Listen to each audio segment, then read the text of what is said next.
Still in place on Pretoria's N1 South at Sefaka Makato. Day two of busy conditions to come through slowly from the N4 Bakwena Highway down in towards that Montana exit through the work zone. With your traffic update, I'm Rob Byrne. The National Briefing on SAFM. Clarity, context, and conversation. This is where the day begins with Cathy Mohlahlana on the National Briefing.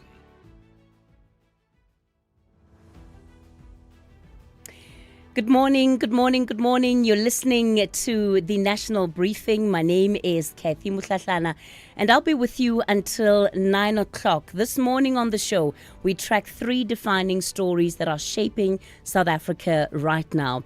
The Constitutional Court draws a line under the Sassa grants saga, ordering a repayment of unlawful profits, but can accountability still be enforced more than a decade later? We'll get into that story this hour. The DA heads into a crucial elective conference that will determine not just its leader, but its future direction ahead of key elections. That's our big story in the 7 o'clock hour. And South Africa stands at a crossroads on online gambling, with new legislation promising clarity in a fast-growing industry already marked by legal grey areas and rising social harm. We unpack all of that for you this morning. And of course, we'll have your latest sport, market and traffic updates. All of that coming up as we work our way through 9 o'clock. You're listening to the National Brief. It's Elimination Week on Color Your Plate this Sunday evening at 7. The bottom four duos face their toughest challenge yet, a mystery box breakfast that could send them home. With ingredients revealed on the spot and pressure mounting, teamwork and quick thinking are everything. Only the strongest duos will survive. Who will survive to cook another day? Find out on Color Your Plate, Sundays at 7. Repeat Saturdays at 4:30 p.m. only on SABC 2.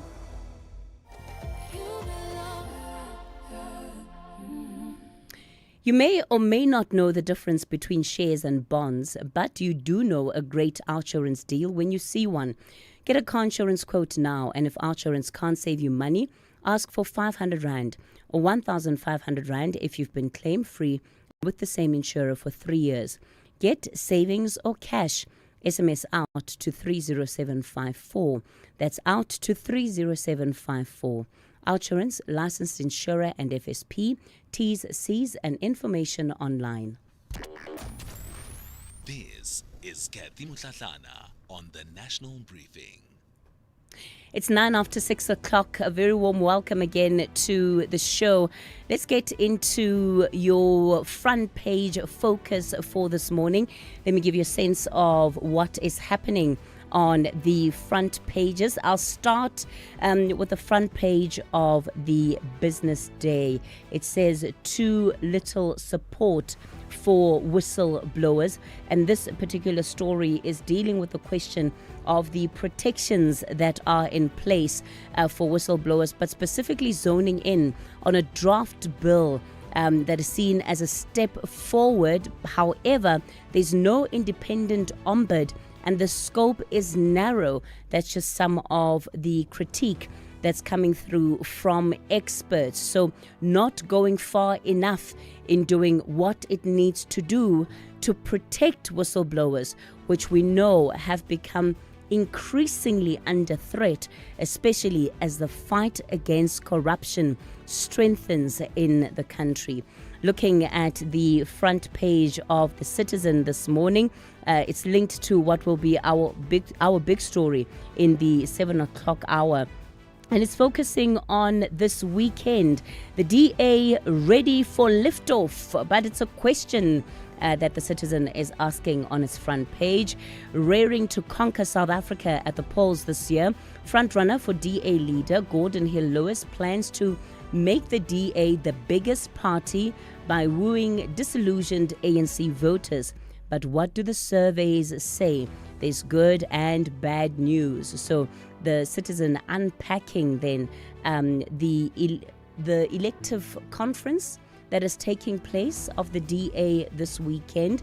You can certainly expect more coverage of this particular story as the day unfolds and as we get into the rest of the weekend.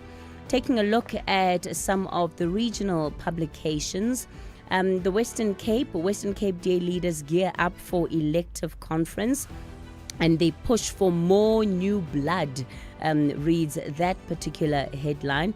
And it's just a Western Cape angle, really, to the DA's elective conference. And then the front page of the Mercury, government plans to phase out non-viable municipalities by 2031. Strategies to enhance local governance and address municipal service issues is the front page there. The other side of the front page on the Mercury this morning, the SABC seeks to avoid airing party election broadcasts on its commercial stations, and that then becoming another story centering on the financial implications for the cash-strapped SABC's commercial services. Those include SABC 3, 5FM, Metro FM and Good Hope FM, and how they're going to go about covering the elections, but also the kind of airtime that they'll be giving to political parties. Yeah, when is that election date going to be announced? When will we get a sense of when the election is going to be, right? We're sort of nearing towards halfway in April. One certainly hopes that we start getting a lot more news around that election. So that's what's on the front pages of some of your newspapers this morning. If you're active on social media and love SAFM, we hope you'll take a moment to like or follow our SAFM page on Facebook and Twitter.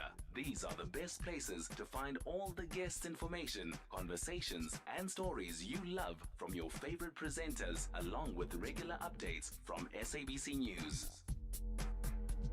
And don't forget, you can send your questions to feedback@safm.co.za. SAFM, leading the conversation.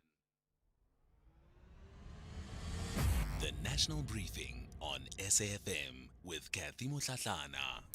Well, let's take a look at your weather for this morning. I'll start with the warnings that have been issued by the South African Weather Service. We have a yellow level 2 warning for severe thunderstorms leading to localized flooding, damage to infrastructure, settlements, property, vehicles, livelihood, and livestock over Namakwa, Kaima, and Hantam local municipalities in the Northern Cape. Advisories issued for today. Hot and humid weather will result in extremely uncomfortable conditions in places along the coast and adjacent interior between Plettenberg Bay and East London in the Eastern Cape, as well as over the Richterveld in Northern Cape. Pretoria is partly cloudy, the minimum 14, maximum 29. The expected UV sunburn index is very high. Johannesburg, partly cloudy, minimum 13, maximum 27. Vereeniging, partly cloudy, minimum 15, maximum 26. Mbombela, cloudy with morning fog. Otherwise, partly cloudy, minimum 13, maximum 29.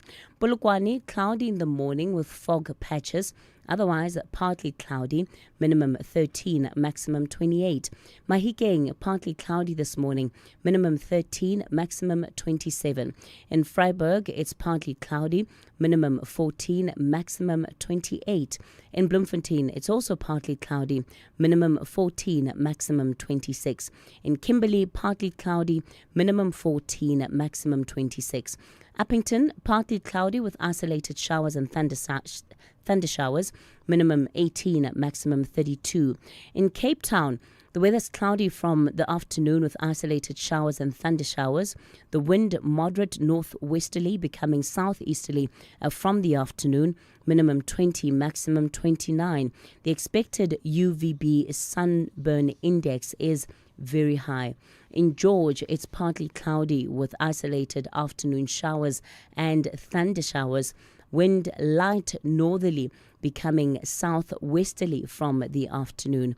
Minimum 20, maximum 30. In Gqeberha, it's fine. Wind light and variable. Minimum 17, maximum 33. In East London, it's fine. Wind light and variable. Minimum 19, maximum 29. In Durban, it's partly cloudy with isolated afternoon thunder showers. The wind light to moderate northerly to northeasterly, becoming fresh in the afternoon. Minimum 21, maximum 29. The expected UV sunburn index is high. In Richards Bay, it's cloudy with isolated afternoon thunder showers. Wind light to moderate northerly to northeasterly, becoming fresh in the afternoon. Minimum 20, maximum 30. In Pietermaritzburg, partly cloudy with isolated afternoon thunder showers. Minimum of 17 and a maximum of 29. This Freedom Month, we reflect, we remember, and we celebrate how far we've come. 30 years into democracy, South Africa continues to shape a future grounded in justice, equality, and opportunity for all, under the theme Freedom and the Rule of Law. 30 years of democratic citizenship. SAFM will bring you all things freedom, the voices, the stories, and the conversations that matter. Join us as we honor the journey and explore what freedom means today. SAFM, leading the conversations that move us. SAFM supports a litter-free South Africa. Play your part in keeping our surroundings and environment clean. SAFM, leading the conversation.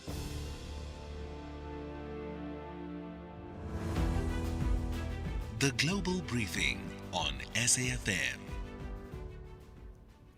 On the Global Briefing this morning, from foreign policy tension to domestic unrest, the United States is under pressure on multiple fronts.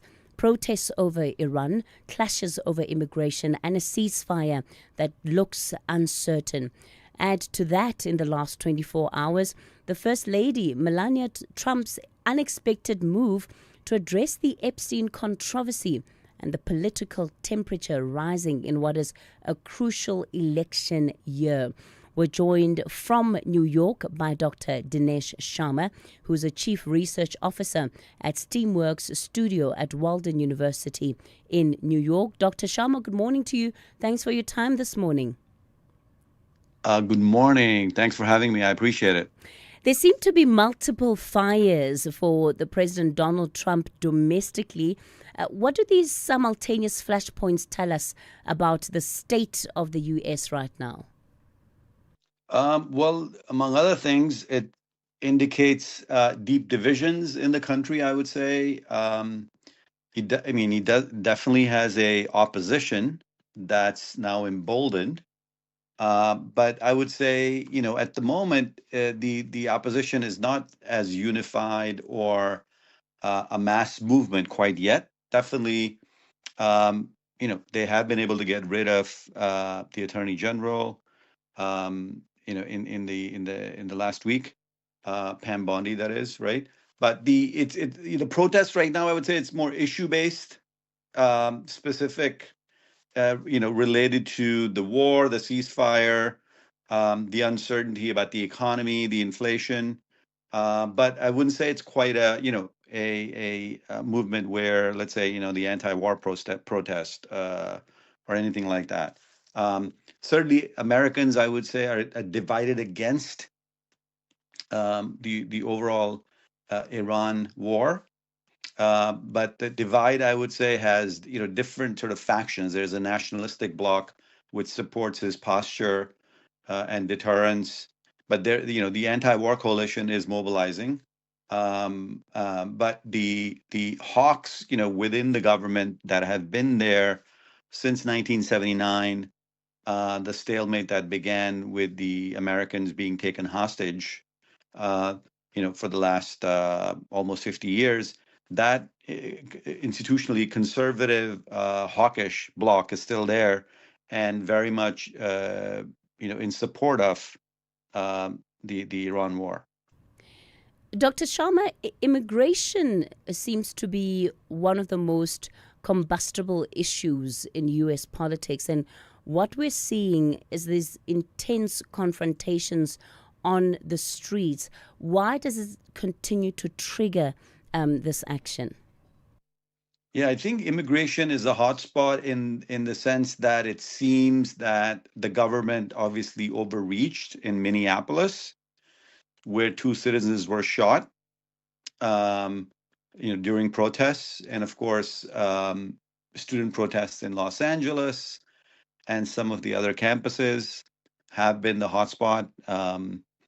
Uh, some of the foreign students have been deported, in New York at Columbia, another small college in Massachusetts, and a few other places in the United States. We've had instances where students have been,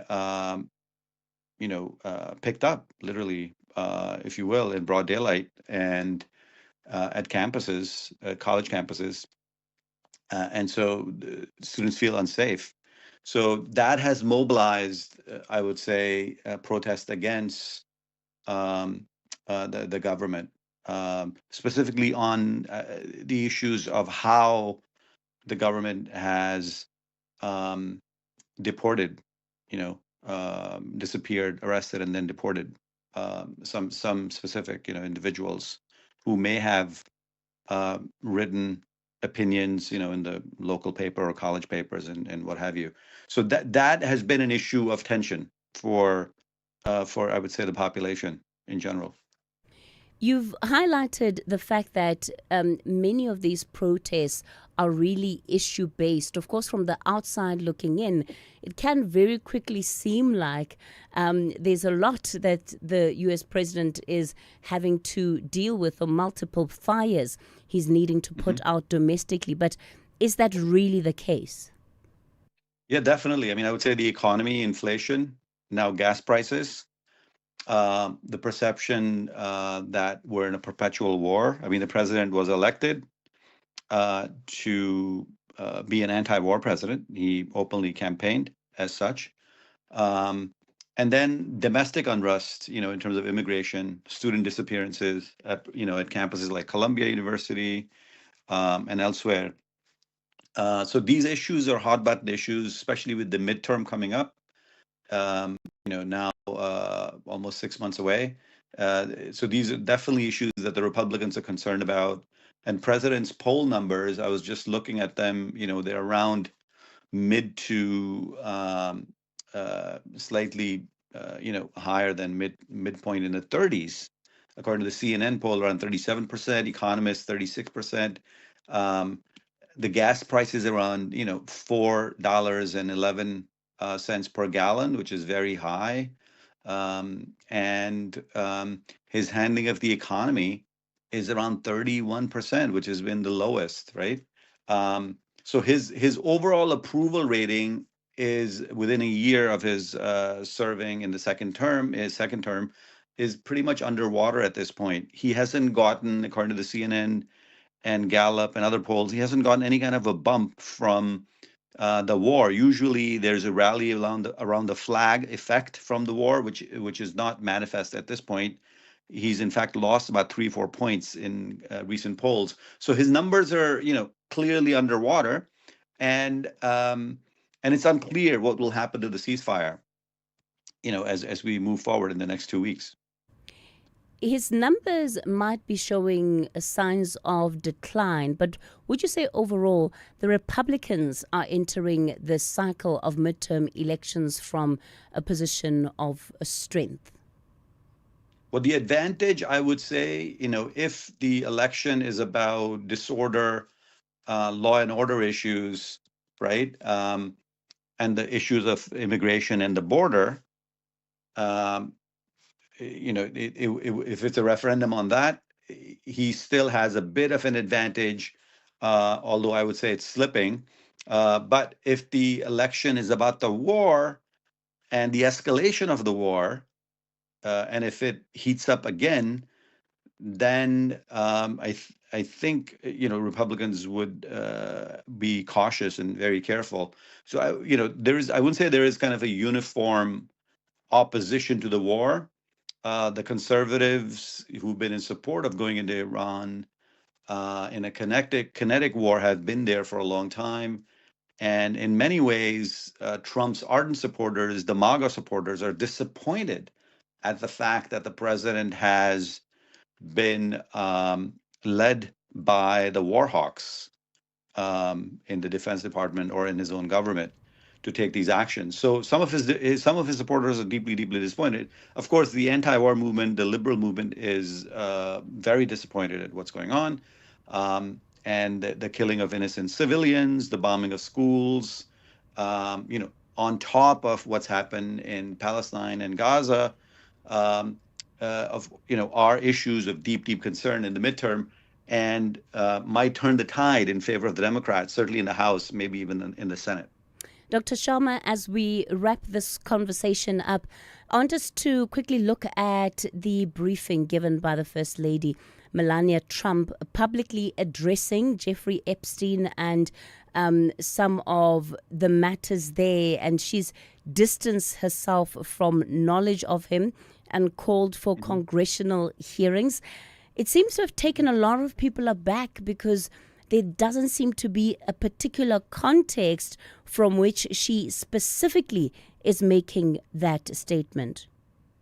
Yeah, so there have been a few supporters of Mr. Trump in the last few days who've made the comment that the war potentially was instigated or certainly sped up in the last week or 10 days by Mr. Trump to distract from the revelations in the Epstein files. So I think that issue is still on the back burner. It's still simmering, if you will, and all of the evidence has still not been made public from the Epstein files.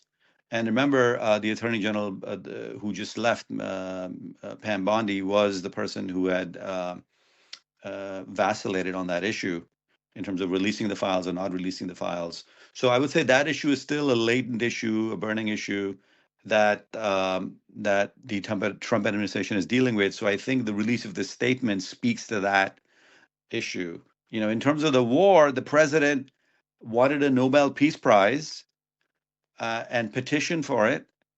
And because he didn't get the Nobel Peace Prize, looks like psychologically he's now become a war president. Almost like a form of psychological defense, if you will, on the part of the president. Something similar may be going on with the Epstein files, although I'm not sure why the First Lady had to make this statement. So this just happened, so we're still learning more about it.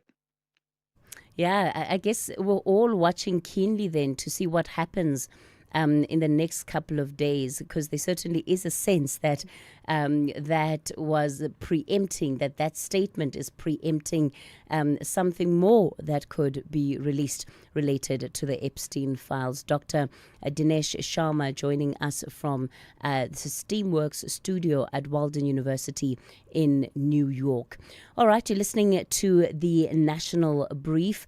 Coming up within the remaining half hour of this first hour of the show, we're going to be taking a closer look at that Constitutional Court ruling. CPS must pay back the money. That is the order from the Apex Court. We'll be in conversation with Sassa. That's coming up shortly. Before we do, it's now 6:30. Time for your latest headlines. Good morning, I'm Anne Musa. In the headlines, the Western Cape Deputy Director of Public Prosecutions, Advocate Shireen Riley, is expected to continue to testify before the Nkabinde inquiry in Pretoria. Yesterday, she said the former National Director of Public Prosecutions, Advocate Shamila Butwe, relied on the panel's report to withdraw racketeering charges against the former KwaZulu-Natal Hawks head Johan Boyson.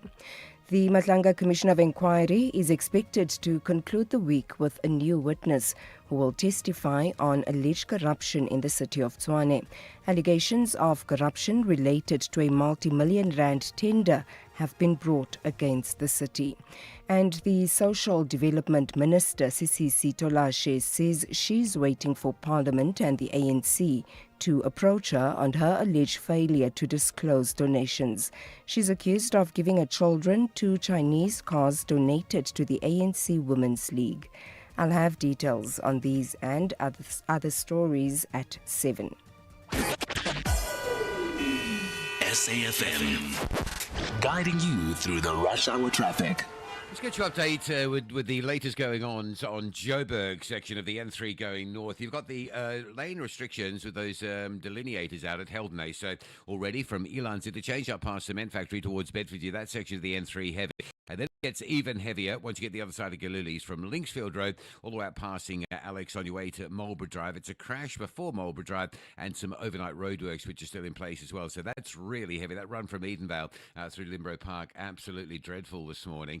The N1 South coming down towards Montana in Pretoria, roadworks from overnight still overrunning there as well. You got caught in it yesterday and you're getting caught in that same sort of overrun behaviour this morning as well. So coming through Pumalani Plaza or off the N4 Bakwena Highway down towards Montana, it is heavy. The other big story we're watching is the blockage of the N3 just north of Harrismith. Nothing getting through this morning, full closure. I understand it's probably protest related. The N3 toll concession just reporting a stationary truck in the area, but from what we're hearing from truckers is that it looks like it is protest related. So nothing getting through from central Harrismith going north and arriving in from the Warden side. Some really big delays. Delay your arrival into Harrismith. That's going to be the call there this morning. Cape Town, Baden-Powell Drive, again quite slow if you're moving from Mitchell's Plain towards Muizenberg. Queues down towards the Strandfontein Pavilion area. And a fatal crash involving a couple of trucks between Lanesburg and Luhamka. If you're inland Western Cape, expect some disruption there for some time this morning around that scene. Rob Byrne, SAFM Traffic. This is SAFM Sport with Zai Khan. Zai, a very good morning to you. I'm feeling kind of jealous this weekend because all roads are leading to my hometown and I wouldn't mind being home for the weekend. I can already picture you getting your vuvuzela ready for this one. The vuvuzelas are definitely ready, Cathy. Yeah, it feels a bit like a traffic report, but yes, all roads definitely leading to Polokwane and conversations around the Nedbank Cup, excitement building, and it's Peter Mokaba Stadium that will host the Nedbank Cup final with Durban City set to face TS Galaxy, what promises to be a blockbuster showdown. Now, this iconic venue is a 2010 World Cup legacy stadium, and it's once again in the spotlight as these two ambitious sides chase silverware and a place in South African football history. And making history is South African referee Abongile Tom. He's been selected amongst the match officials for the 2026 FIFA World Cup in the United States, Mexico and Canada. A 34-year-old from Cape Town will officiate at his first global finals, while assistant referee Zakele Siwela earns a third World Cup call-up after appearances in 2018 and 2022. Now, Tom, widely regarded as one of the Premier Soccer League's top officials, has already taken charge of high-profile matches at the Africa Cup of Nations and now joins an elite list of South African referees on football's biggest stage.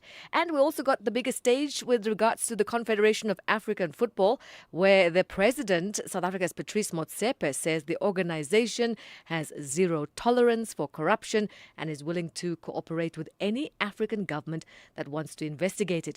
Motsepe was speaking at the conclusion of his visit to Senegal, his first since the CAF Appeals Board stripped them of their AFCON 2025 title and handed it to Morocco. This ruling led the Senegalese government to accuse CAF of corruption, but Motsepe says they are ready to cooperate.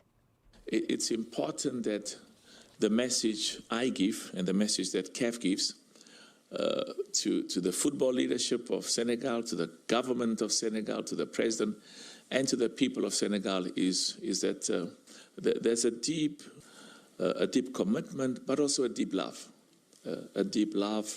for the people of Senegal, and to make sure that all of us work together with the leadership, with the people of Senegal.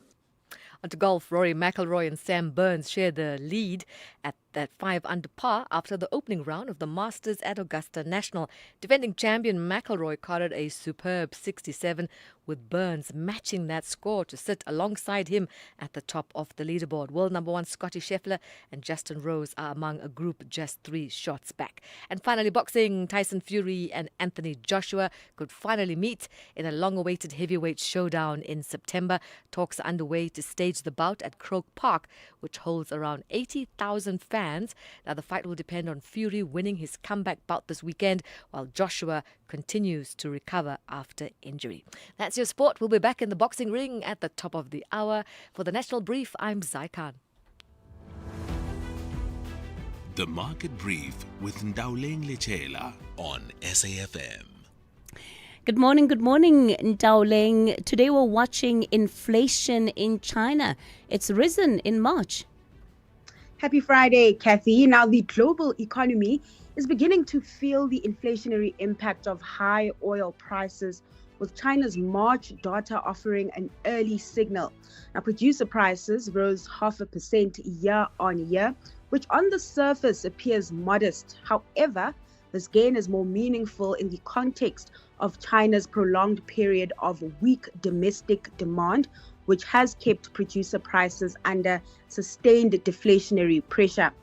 Last month's print marks the end of a more than 3-year deflationary streak as higher energy costs began to filter through the production pipeline. Meanwhile, consumer inflation remained relatively subdued. The consumer price index increased 1%. This points to mounting cost pressures upstream that have yet to fully reach consumers. As the world's largest oil importer, China is particularly exposed to higher energy prices, raising risk of imported inflation.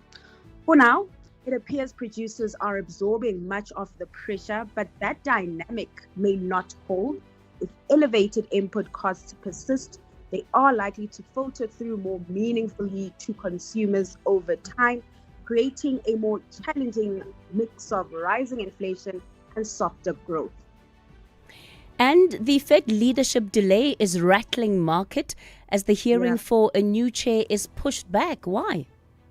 So President Trump's preferred Fed chair pick, Kevin Warsh, is experiencing some pushback, Cathy. According to CNBC, Warsh's expected Senate confirmation hearing for Fed chair has been delayed, raising fresh uncertainty over the future leadership of the world's most powerful central bank. Now, that matters because disruption or delay in the Fed's transition directly feeds into global markets, shaping expectations for interest rates, inflation, and risk appetite across equities, bonds, and currencies. Now, Warsh was due before the Senate Banking Committee next week, but the hearing has been pushed back after lawmakers failed to receive his required financial disclosure paperwork. While the process is still expected to move forward soon, the delay highlights procedural bottlenecks and growing political tension around Trump's effort to install his preferred Fed chair. For markets, the delay extends Jerome Powell's tenure beyond expectations, further prolonging policy uncertainty and keeping investors focused on every signal from Washington that could shift the global rate outlook. Now, let's reflect on those markets. Trade remains volatile, with the rally we saw earlier this week being tested.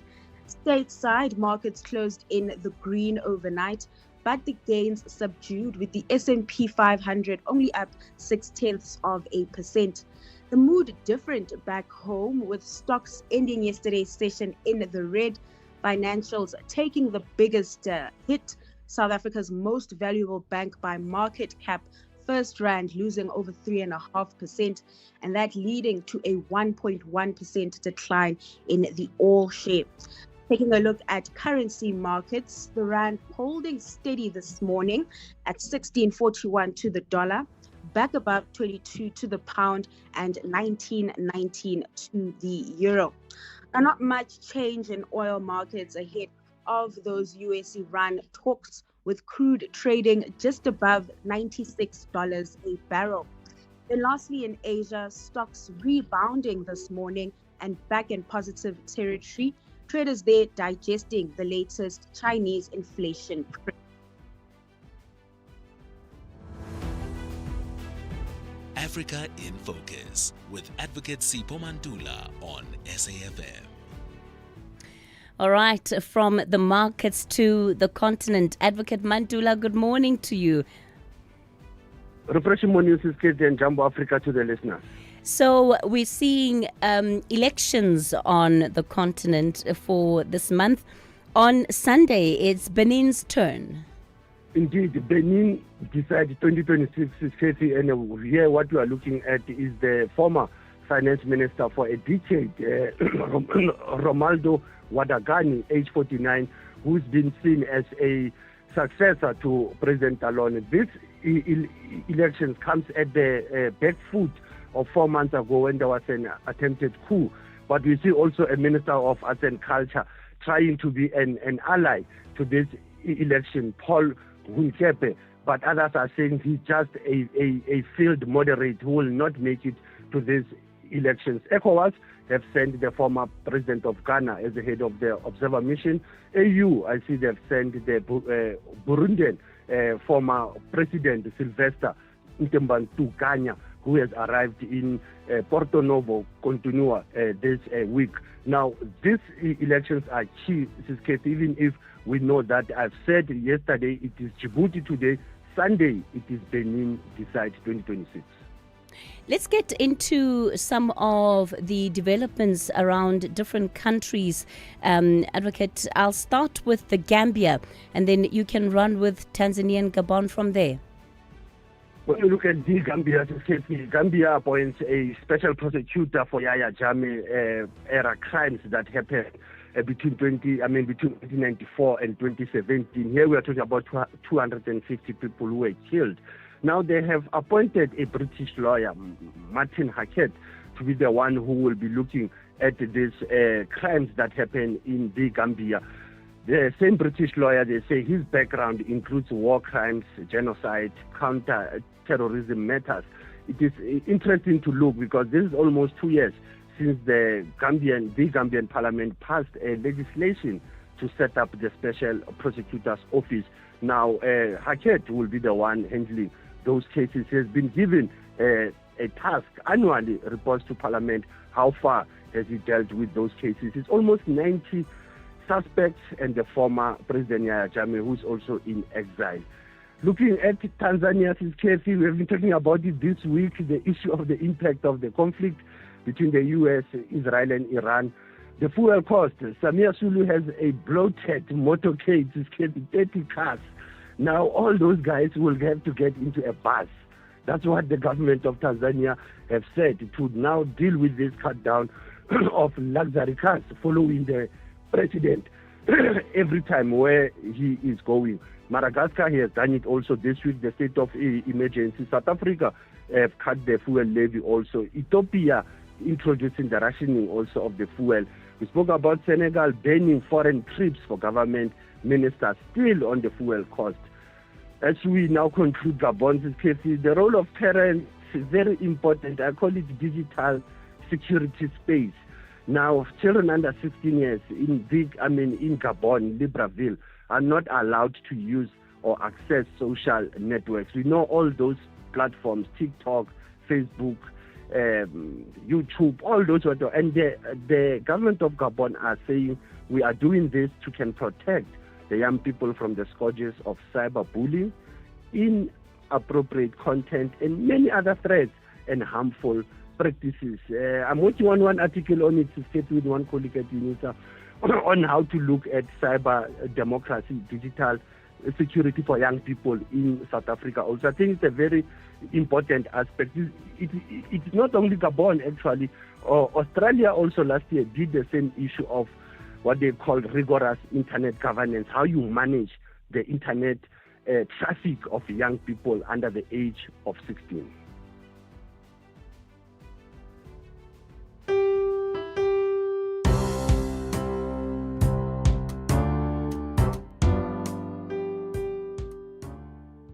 Beautiful people of South Africa, we have been subjected to a cruelty no other people, or very few people in the world have seen. But the brave, proud, black South Africans, who with their hands, with limited resources, have refused to be browbeaten, have refused to surrender. For although I was not coming into a situation of freedom, but I knew that nothing would stop us from marching forward to freedom, to a new South Africa, into a free country, into a country where they would fight for social justice, in a country where we would begin to tackle the problems of the poverty of our people. And for me, therefore, this was not marching back home, but marching along the path of struggle to a liberated.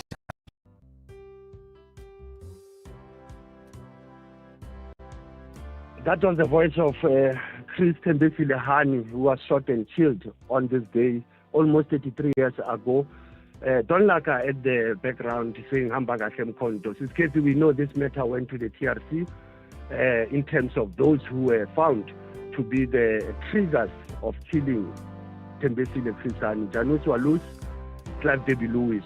And we know how sad it was on that day in South Africa, just a year before the 1994 elections. And indeed, a new South Africa has to be born against his case, or has to be reborn, if we look back 33 years ago with the assassination of Thembisile Chrisani. Asante Sana, as was still leading the conversation, SAFM observing the Freedom Month and the day of Chris Mohlahlana. Advocate Mandula, thank you for that update. And certainly hearing the voice of Chris Hani there, it breaks one's heart, given the events of this week and how that event meant to memorialize his life, the wreath-laying ceremony. It becomes even more unfortunate that those events played themselves in the way that they did. All right, let's take a quick break. Remember, we're going to also be getting into conversation with you. The numbers to use for our studio line, 086 000 2032. That's 086 000 2032. And on the WhatsApp voice note line, 0614 104 107. SABC2 is bringing the heat. New shows, new faces, and stories that hit home, like the one I'm in called Pimville. And that's where you can catch me, Michelle Masalakai, every Monday to Friday at 9 p.m. Live in every beat, the pulse of SA.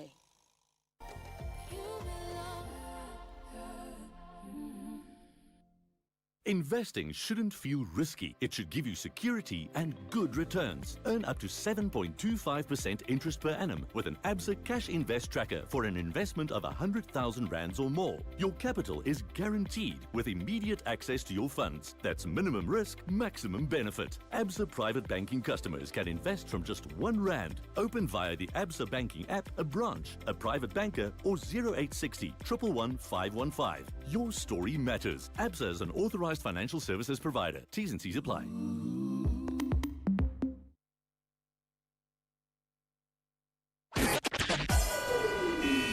SAFM, guiding you through the rush hour traffic. Very heavy. We've got the lane restrictions, the usual restrictions that held today. So coming up from Elands up into Bedford, that's slow. And then from Galuli's, it gets heavy all the way through Edenvale, Alex, all the way up to Limbro Park. It's a crash before Marlborough Drive and some overnight roadworks that are still in place as you go to Marlborough Drive as well. So the entry effectively from Elands up to Limbro Park, jam-packed, very heavily jam-packed all the way through. Mike 1, Boyson through to Parktown is the queue extension there this morning. The N1 South coming off the Bakwena Highway, the N4, very slow on that N4 eastbound ramp to the N1 and then down into the roadworks before you get to Sefako Makato. Also coming out of Montana on Sefako Makato, that's quite heavy as well.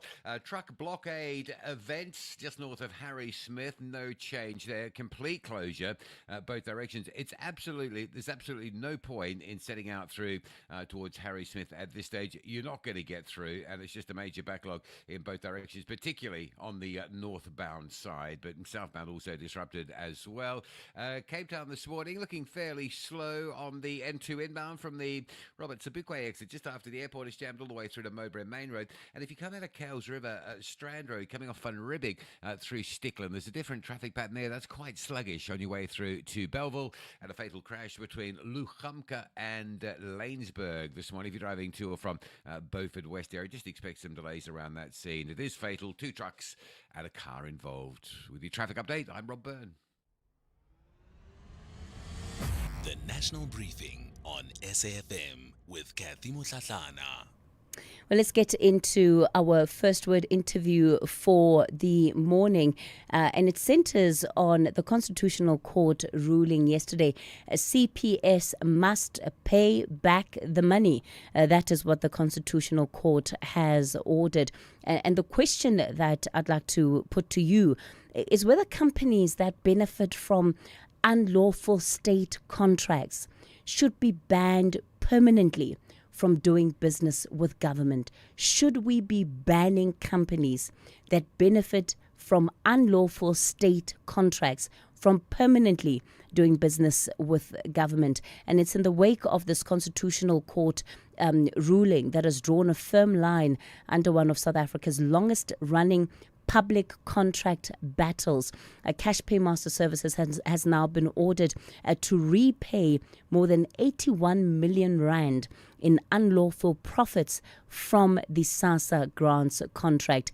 It's more than a decade after that particular deal was declared invalid, and the ruling reinforces a simple principle that no one benefits from an unconstitutional tender.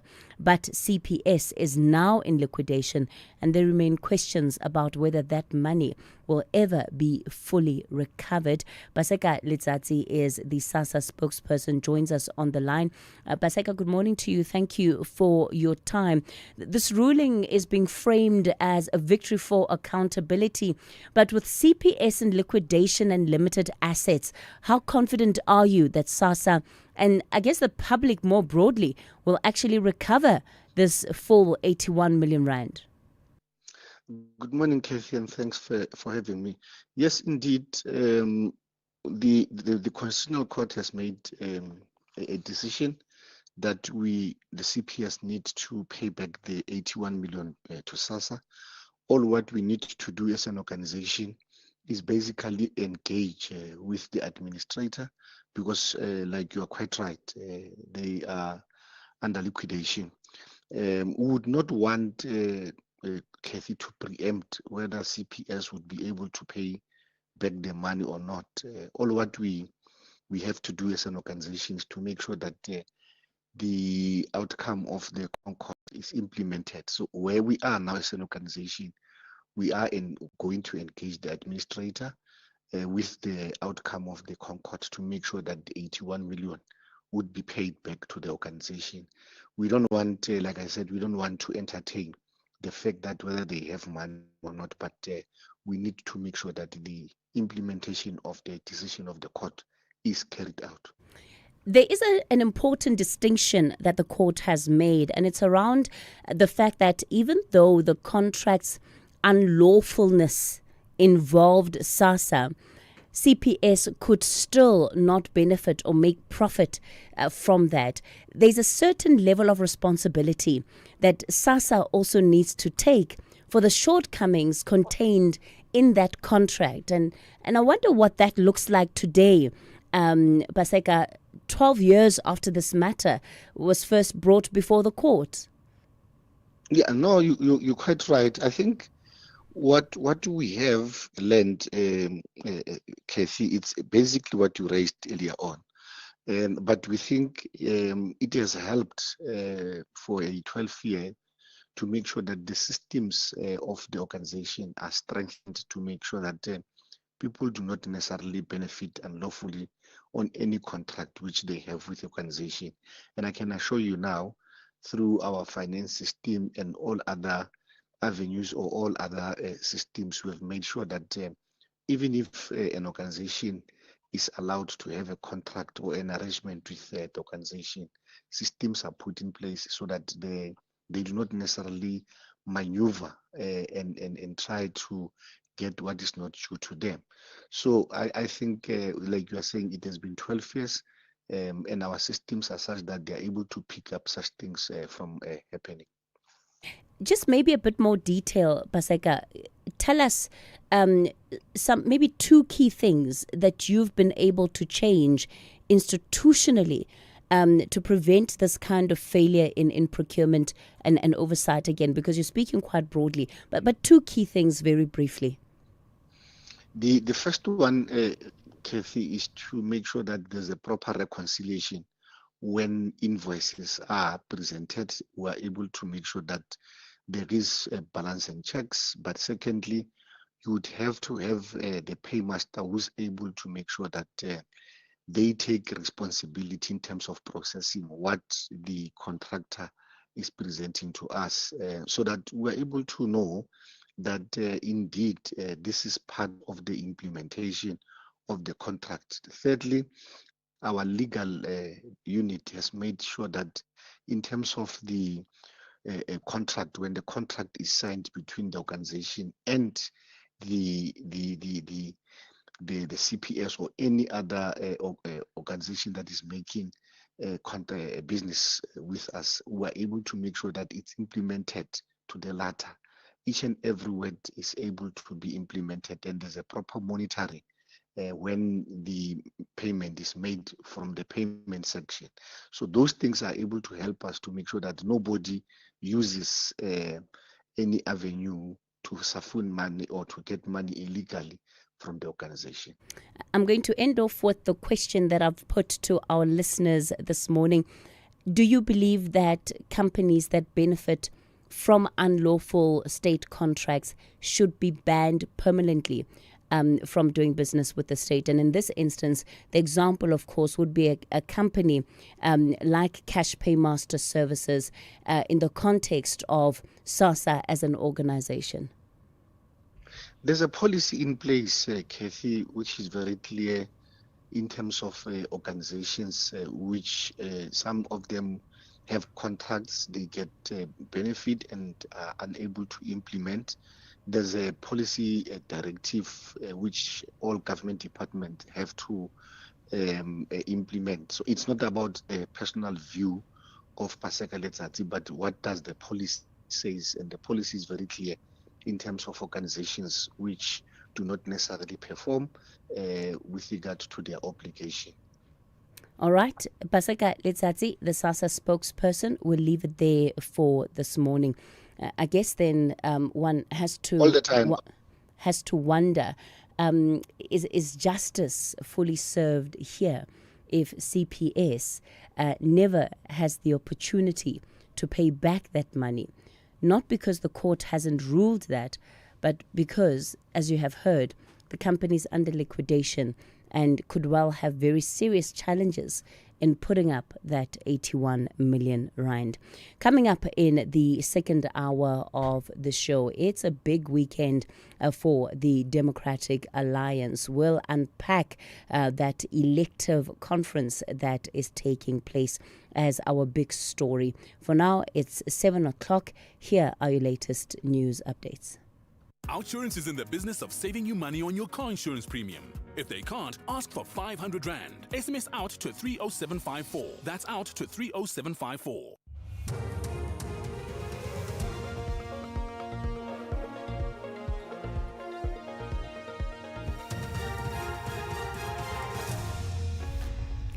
In our top stories, Advocate Riley to continue testimony before Nkabinde inquiry, and US First Lady urged Congress to hold hearings for Epstein victims.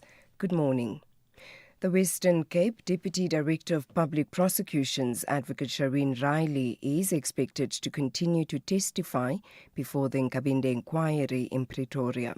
Yesterday, she said the former National Director of Public Prosecutions, Advocate Shamila Batoy, relied on the panel's report to withdraw racketeering charges against the former KwaZulu-Natal Hawks head, Johan Boysen. Riley was part of the team that compiled the report, based on racketeering and murder charges against members of Boyson's Cato Manor unit. The inquiry is probing the suspended South Gauteng Director of Public Prosecutions, Advocate Andrew Chauke's fitness to hold office.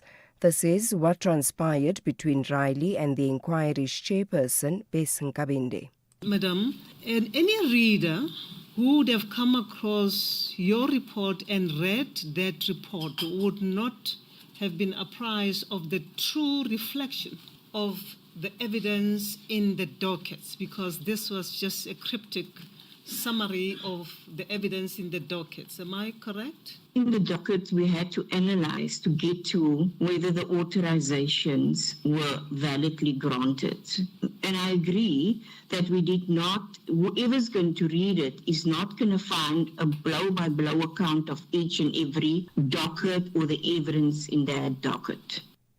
The Madlanga Commission of Inquiry is expected to conclude the week with a new witness who will testify on alleged corruption in the city of Tshwane. Allegations of corruption related to a multi-million rand tender have been brought against the city. 3 security companies are at the center of the corruption allegations. Sibahle Mota reports. The Madlanga Commission has heard how security company Gubi's 85 Solutions, which has been implicated in alleged tender rigging, was paid the lion's share of the multi-million rand Tshwane security tender. Evidence before the commission has also revealed that Sergeant Faninkosi, who is not employed at the city, intervened in a payment dispute with Gubi's 85. It has also emerged that Triotic Services, which was one of the security companies appointed to provide guarding services, was linked to ANC Tshwane Regional Chairperson Eugene Modise. The Social Development Minister, Sisisi Tolashe, says she's waiting for Parliament and the ANC to approach her on her alleged failure to disclose donations. She's accused of giving her children 2 Chinese cars donated to the ANC Women's League. Action SA and the Democratic Alliance are calling for her axing. Action SA has also laid criminal charges against her. Tolashe addressed the media in Mzansi in the Eastern Cape yesterday. Whether I've misled Parliament, I guess that would be the business of Parliament to write back to me to say I would have misled it. For now, I've not received anything. I'm a member of Parliament before I become a minister, so I am accountable to Parliament and I respect that. And at the moment, I've not received anything that suggests that I've misled Parliament. Whistleblower Athol Williams says the success of their proposed Protected Disclosures Bill depends on relevant authorities' ability to effectively enforce it. Justice and Constitutional Development Minister Mamoloko Kubai unveiled the bill in Pretoria yesterday.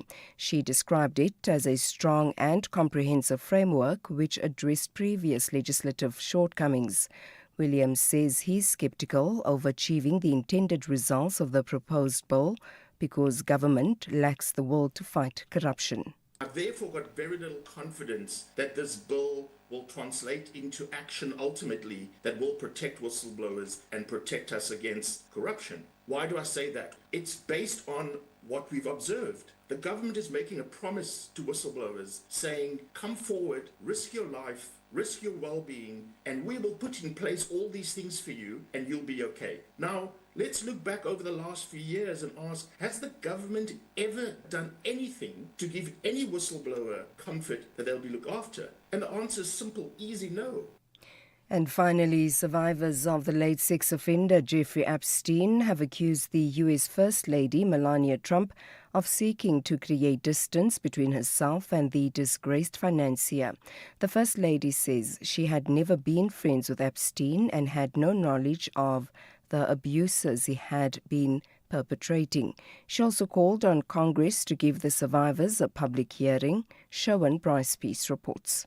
It all happened very unexpectedly and had some searching for an answer to why now. After what she described as lies and smears linking her to Epstein, Mrs. Trump called on Congress to hold victim-centered hearings on Epstein and listen to their testimony in a public setting.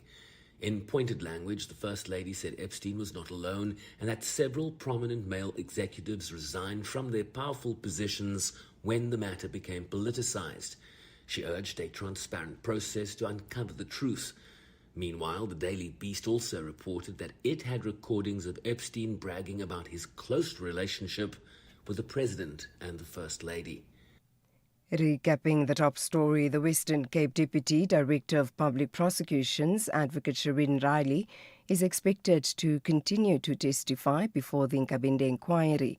The inquiry is probing the suspended South Gauteng Director of Public Prosecutions, Advocate Andrew Chauke's fitness to hold office. For SAFM News, I am Anne Musa. Outsurance will go out of their way to try and save you money on your car insurance. If they can't, ask for 500 Rand. SMS out to 30754. That's out to 30754. You may or may not know the difference between gelato and ice cream, but you do know a great Outsurance deal when you see one. Get a car insurance quote now, and if Outsurance can't save you money, ask for 500 Rand. Or 1,500 Rand if you've been claim-free and with the same insurer for 3 years. Get savings or cash. SMS out to 30754. That's out to 30754. Outsurance is a licensed insurer and FSP. T's, C's and information online. Very good morning to you in your SFM sports headlines. Soccer action, high scoring. Orlando Pirates close in on the club record as they face Richards Bay today. And we head to the Augusta Masters where Rory McIlroy shares the lead with Sam Burns. All the details around 7:30. SAFM, guiding you through the rush hour traffic. Good morning. Joburg's N3 basically extending a queue from the Ilans interchange in Germiston right through to Limbro Park. A couple of sets of roadworks and a crashing going up into Marlborough Drive. The course there. Mike One Boyson's through to Parktown looking fairly heavy. And if you're coming through Pretoria, the N4, Bakwena Highway onto the M1 down to the Montana exit slow through a couple of sets of roadworks there. Sefaka Makato coming out of Montana stays heavy as well. Durban N2 North, Tweedy Hill up to Prospect and busy. M7 queuing into Pinetown this morning. Backlogs from Hunsdetman as you route in towards St John's Avenue Bridge, and JG Champion coming out of Palmview towards the R102. That's very slow as well. N3 still blocked at Harry Smith this morning with a truck blockage just on the northern side of Harry Smith. Nothing getting through. Probably a good idea not even to worry about going into Harry Smith at the moment. Do it later. Cape Town N2 inbound slow from Robert Sabukwe through to Hospital Bend. Behind that the M5 clogged up coming up from the Rondebosch area, and Strand Road in Stickland heading towards Belleville from the R300, quite a backlog there. With your traffic update, I'm Rob Byrne. The National Briefing on SAFM. Clarity, context, and conversation. This is where the day begins with Cathy Mohlahlana on the National Briefing. 7:09. A very good morning to you. Welcome to the National Briefing. If you've just tuned in, I'm Cathy Mohlahlana with you until 9 a.m. Our big story for this hour: the DA is heading into its federal Congress. It's a turning point for the party. With John Steenhuisen stepping aside, delegates will choose new leadership and a clear direction to steer the party into the local government elections. The contest between Gordon Hill Lewis and Sbusiso Dionase reflects deeper questions about the DA's identity, its growth and its future. Werner Horn is a presiding officer and member of parliament for the DA. Joins me on the line. Werner, good morning to you. I imagine quite a busy week you've had as you prepare for this weekend's conference. Yes, good morning. And indeed, of course, in order to maintain the type of standards we ourselves expect of DA Congresses, and I think the public as well, we've worked feverishly to ensure that by tomorrow morning, everything will be neat, clean and ready. John Steenhuisen's decision not to run again has opened the field, right? But it's also exposed the factional lines across ideology, generation, and geography within the party. If I were to ask you to describe what is at the core of this DA leadership contest, what would you say is at the heart of it from within the DA? Yeah, look, you say factional lines. I'm not quite sure it's that, if one looks at how the different candidates, let's say, both contest and how the public endorsements they achieve pans out, it would seem that there's no slates or clear factional groupings. Sometimes a candidate will get support from certain individuals, and one would think that as a consequence, somebody contesting for another position should get the support from the same people, and then it doesn't happen. So what I think we rather see is that the full diversity of the DA is also showcased by whoever is contesting and the messaging they are putting in front of delegates. There's definitely a cohort of relatively young aspirant leaders who's put up their names for positions at this Congress, which is, of course, exciting. But there's also people who are older and, as a consequence, uh, uh, of course, slightly more experienced. So it is a mixed bag, so to speak. And of course, diversity being one of our values, that's something we value and we welcome. Gordon Hill Lewis, in many ways, represents what is seen as governance success in Cape Town. Sbusiso Dionase, coming from a provincial caucus leadership background, what do you think these two candidacies signal about the direction that the party is going to be choosing between? Yeah, so look, I have seen their offer.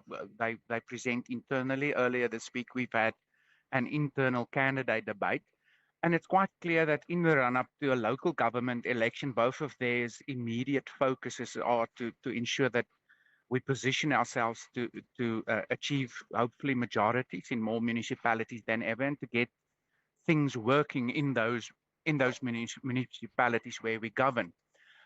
So in that sense, of course, Jordan has the perspective, as you say, or the record of leading success in local government, while Sibusiso, of course, comes from the Vaal region, which is deeply dysfunctional. And in that sense, it's also quite clear that he has a perspective of having lived through those government failures, and in a sense that, of course, makes his message also equally credible. We've seen before the DA talk about leaders that will better position or broaden the party's appeal nationally, in particular among black voters. How much of that is going to be a deciding factor for members of the party as they vote this weekend? Yeah, look, of course, like all other political parties, we're forever seized with the big question as to how do we grow, how do we become a majority party or the biggest party. So in a sense, that's of course always at the forefront of everything we as the DA do. In a country like ourselves, with a past where race defined everything, and some would say even today, of course, that legacy, and as well as the way in which the governing party has approached redress, makes race very relevant. We, of course, say that we are a non-racial party, and in that sense, we look for merit, and merit is about messaging, merit is about credibility. And we are, of course, also heartened by the fact that more and more South Africans look for a party that brings solutions rather than the skin color of leaders. So yes, race is not irrelevant in South Africa, but in the DA, we value diversity, but we look for merit firstly when we choose our leaders. The issue of who becomes a federal chairperson, at least from a public point of view, Werner, can often be contentious. In fact, some of our listeners have been sending voice notes, and part of the view expressed there is that yes, you might have a new federal chair, but there is this perception that Helen Zille is always somewhere in the background and pulling the strings. Yeah. Now, look, I mean, clearly Helen will, if she is elected, and we believe she will be elected, as the Johannesburg mayor, will have hands full, and it will be a full-time responsibility. Um, and as a consequence of her not contesting to be the chair of the Federal Council, because that's the position she held up to now, she will not be part of the Federal Council, or unless she's elected from amongst the ranks of councillors, and she will also not serve on the Federal Executive. So of course, she's the matriarch of the DA. Her voice is a loud and a credible voice within the DA, and her views, of course, are valued by members of the Democratic Alliance. But there's simply no way in which our constitutional architecture will allow for somebody to be the puppet master of party. We have strong, robust internal processes where elected leaders stamp their authority on what is happening within the party. Is that not part of the contention, though, that because she is such a powerful voice in shaping internal power within the DA, this ultimately affects how effective any leader of the organization can be? Look, that's possibly one way of looking at it. The other way of looking at it is that any, let's say, party with some institutional integrity must have the elders in their ranks to ensure that there's checks and balances within the system. So we definitely not a party who once people step down, tell them to take the back door and go into oblivion. We value the expertise and the experience of those who have served us well, and I think that will be equally true of the role Helen would play in future. Werner, sounds a lot like you're hedging your bets on her becoming Johannesburg mayor in order to help answer some of these questions. The Democratic Alliance member of Parliament, Karabo Kakao, who previously expressed some difficulty in terms of her own running for the deputy chairperson, she has described a forced withdrawal from the race for deputy chairperson. What do you know about this? Yeah, I think it was a bit of a let's say, an incorrect description of a situation, because one can only be forced to withdraw if you were in the race. And in terms of our internal rules, your nomination must be supported by a certificate of good standing, which she failed to obtain. So she was technically never in the race.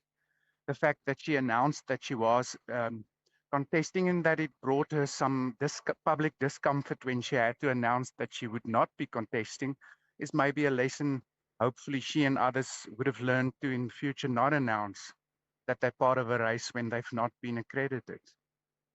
Of course, how she explained it was that she felt there was a certain level of gatekeeping to ensure that she's not able to run, because there was an issue with the payment, right, of her tithes, as it were, which she thought would have been quite easy to resolve, and she had made arrangements to resolve. Yeah, no, well, that's her view. She, as I say, failed to obtain the certificate of good standing based on our internal rules. She did also appeal the decision not to grant her the certificate to our Federal Legal Commission, who ultimately also found that the non-issuing of the certificate was in compliance with our rules. So she might have her own views, but we are satisfied that the integrity of our internal processes was properly followed. Werner, very quickly, give us a roundup of how this weekend will run. Yes, so tomorrow morning, of course, there's firstly the registration process for the just more than 2,000 delegates. We hope that that will conclude by about 8:30, and then Congress will kick off. South Africans have come to expect a good order, good time management and discipline, and we will keep to that. Tomorrow morning, tomorrow during the day, there's a reflection on the past 3 years since our last Congress. So there's some report back meetings, there's constitutional amendments, there's policy resolutions. Amidst all of that, of course, there's also saying goodbye to John Steenhuisen, who's going to be no longer the federal leader. I believe there will also be tributes to fallen Democrats, some who have contributed greatly to the party and democracy. And then on Sunday, there is the early morning again, the accreditation of delegates. They immediately go into the voting area, where by 8:45, we hope that voting will be concluded. And then at around midday, 1 o'clock more or less, the newly elected leadership will be announced. Werner, let me thank you for your time this morning. Werner Horn, he is a member of Parliament for the Democratic Alliance and presiding officer. So as you heard there, Sunday afternoon or Sunday midday is really when you can expect to hear the latest out of the outcome of that race for the DA's leadership. What I want to know from you is, what would you like to see change in the DA to make it a party you would vote for or continue supporting if you already vote for the DA? What would you like to see change within the party to make it a party you would vote for or to continue supporting it? One of the challenges, as always, is how they're going to break through this ceiling and ability to get more South Africans to trust them with their vote. The outcome of this Congress very much set to shape the DA strategy ahead of the 2026 local government elections. Listening in to that conversation, Dr. Mabato Mongai, the acting head of the Governance Insights and Analytics Program at Good Governance Africa. Dr. Mongai, good morning to you. What's at stake for the DA in this election? Morning, Cathy, and morning to the listeners. Yes, a lot is at stake. One would arguably say that what would make this federal council more definitive, or more defining rather, compared to other federal councils. And I think it's this recognition, as you've rightly pointed out, that the DA is somewhat at a crossroads of, do we maintain this 20-odd% that we have and predicted to have with the upcoming elections? And this is by virtue of various surveys such as the ESPOS poll, which predict that DA support amongst South Africans who are eligible to vote is around 22%, or do we break the ceiling and expand our voter base? But once again, this crossroad that they are at would require fundamental internal shift. If it opts to actually increase and expand on its voter base, the question then becomes who or what will be the sacrificial lamb. And whomever is appointed at this federal council will give clear insight into which direction that the DA is heading to, whether it is maintaining and trying to strengthen somewhat this 20-odd voter base, or to expand the current voter base that it has. So it's tough questions that they have in terms of this. It's a trade-off game between the party's identity, internal balance of power, and the ability to grow. And then from there on, the ability to translate this messaging to ordinary South Africans, as you've mentioned, where historically there has been this trust deficit. How do they break that trust deficit to strengthen? And I should also add that whether or not, they opt to increase their voter base or to strengthen this current voter base that they have, South Africa's current political landscape is no longer the same. So this 20-odd voter base is not guaranteed. And second to that, they are now similar to, the ANC. There are now breakaway parties such as Bossa, such as Action SA, who are somewhat appealing to the same voter base. You also have got maybe smaller party, but significant, such as the Patriotic Alliance, who are somewhat challenging strongholds that the DA has maintained within the Western Cape over the past decades, I would say. When it comes to the core of the party, or the center of the party, that has always seemed to center around Helen Zille, which very much influences the trajectory of leaders.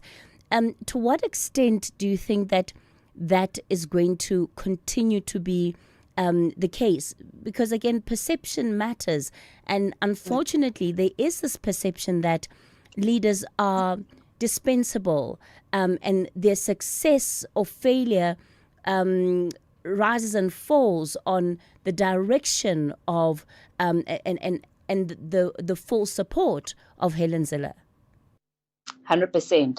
And I think that especially if we just trace back to the announcement of John Steenhuisen no longer stepping down as a federal leader, that was quite significant in the way in which it was done.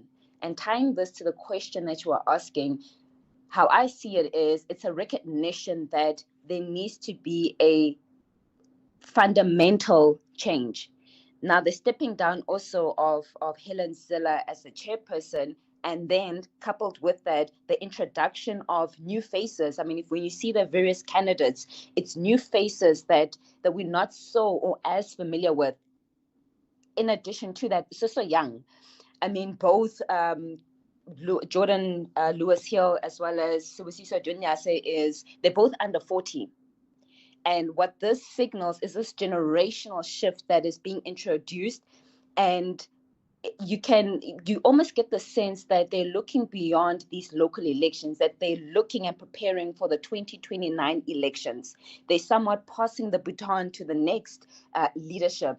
Now, the challenge from here on forth, it's a very bold move that's happening, but the real work would be translating and being able to resonate to ordinary South Africans, being able to, whether it is the target, it is targeting those who are not registered to vote, whether it is strengthening, because in South Africa's case, it's quite interesting that about 47% of South Africans feel politically homeless.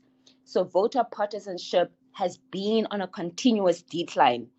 So being able to fill out that gap is where the real challenge lies. How do we grab hold of a new voter base and then being able to maintain that? That is where the real challenge. But you get the sense that there is that recognition that we need a fundamental and bold change within the party, and already the stepping down of both Steenhuisen and Helen Zille gives indication of that. Dr. Mabato Mungai, acting head of the Governance Insights and Analytics Program at Good Governance Africa. So the question again that I ask you this morning, what would you like to see change in the Democratic Alliance to make it a party you would vote for, or to continue supporting the party? I'll take some of your reflections. The number to dial this morning, 086 000 2032. That's 086 000 2032 for our studio line. On the WhatsApp voice note line, send those voice notes to 0614 104 107. Good morning, I'm Anne Musa. In the headlines, the deteriorating relationship between the ANC and the SACP will top the agenda of the ANC's long-standing special NEC meeting later this afternoon. This follows the Communist Party's decision to contest local government elections independently. The Western Cape Deputy Director of Public Prosecutions, Advocate Shireen Riley, is expected to continue to testify before the Nkabinde inquiry. Yesterday, she said the former National Director of Public Prosecutions, Advocate Shamila Batoy, relied on the panel's report to withdraw racketeering charges against the former KwaZulu-Natal Hawks head Johan Boyson. And US President Donald Trump says Iran should not charge fees to tankers going through the Strait of Hormuz. This as a shaky ceasefire continues ahead of planned peace talks. I will have details on these and other stories at 8. SAFM, guiding you through the rush hour traffic. Good morning. If you're coming out of Pretoria, the N1 South, same as yesterday, overnight overrunning roadworks on the N1 South around Montana, around Sefaka-Makato. So delays if you're coming through Pumalani Plaza or off the N4 via Duranpur Plaza down into that Montana exit. Heavy enough to push traffic on Sefaka-Makato deep back into Montana, just trying to get in and along those ramps into the N1. R55 around Laudium, Attridgeville area, expect a queue up there this morning. The N3, the crashing at Marlborough Drive is being cleared, but it's a busy run all the way through from around about Cement Factory right up to Buccleuch Interchange. Behind that, N12 and R24 routes heavy coming in from the east. The Mike one today from Boyston through to about Corlett Drive, so getting up through Melrose on your way to Santon, that is quite slow as well. Durban, the N2 northbound, clogged still coming out of Amanzimtoti up Tweeny Hill. More delays with a breakdown going into Spaghetti Junction, so some extra pressure coming up from the M7 before you get into the roadworks. And then on the southbound side, a breakdown at Spaghetti Junction, so coming from Umangere Road, that's busy as well. Truck blockage at Harry Smith still with us, just both directions. The N3 is closed effectively because it's blocked by truck obstructions just north of the town of Harry Smith. Lengthy delays both ways, and our advice from very early this morning has been avoid travel into Harry Smith. You just join really long queues. And then Cape Town, R300 North is heavy this morning from Stellenbosch Arterial up through the Van Riebeek Road exit. Problem there is as you come off on Strand Street, you jam up through Stickland, and the N7 Jakes Curville sitting from the N2 highway through Langa up into the roadworks in the Epping area. Rob Byrne, SAFM Traffic. This is SAFM Sport with Zai Khan. Good morning, Zai Khan. So if we look at Pirates, they're closing in on a historic goal-scoring record. Cathy, I think the opponents are already doing the maths because the way they're going, it's kind of like the attacking form that they've got and exactly what you need in this title race. So, yeah, Pirates are definitely on form. 8 goals to go, and it's going to be an exciting one. And that's when they go on tonight, and they're playing an opponent called Richards Bay, and this is part of their push towards the title race. So Orlando Pirates, they are on the brink of a Betway Premiership history. The Buccaneers just 8 goals away from matching their all-time club scoring record, and that was set during the Costa Papage era, and they do have an opportunity to edge closer tonight. In the meantime, the Maruma Gallants coach Jamil Benoui admits he's facing a daunting task after accepting a rescue mission to steer the club clear of relegation. The Moroccan tactician steps into a side that's battling instability with his predecessor dismissed amid allegations of insubordination and the club's ongoing legal tensions involving David Mokashoa, and that's in the High Court. We knew that starting from the 7th of April it's going to be tough and short on time for the games. We worked a lot the last two weeks, but here we know that we just have to go back and just the video will be something that's going to help to watch the games, and also we have to work mentally about our players to get out from the state of mind very quickly. Now, the FIFA World Cup is set to take centre stage from the 11th of June to the 19th of July 2026. The tournament will be broadcast live on SABC3, SABC Plus and SABC radio stations. Let's go to rugby. The Bulls have confirmed that club captain and Springbok lock Ron Nokia will leave for Japan at the end of the season.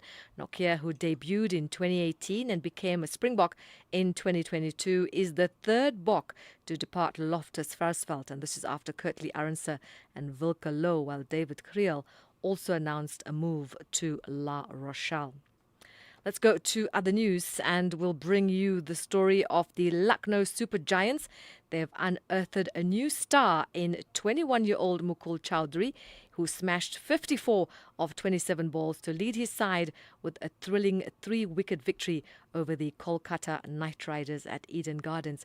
Chowdhury struck 7 sixes, including 2 in the final over, before a scrambled bye of the last ball that sealed the win. And finally, we close with women's cricket.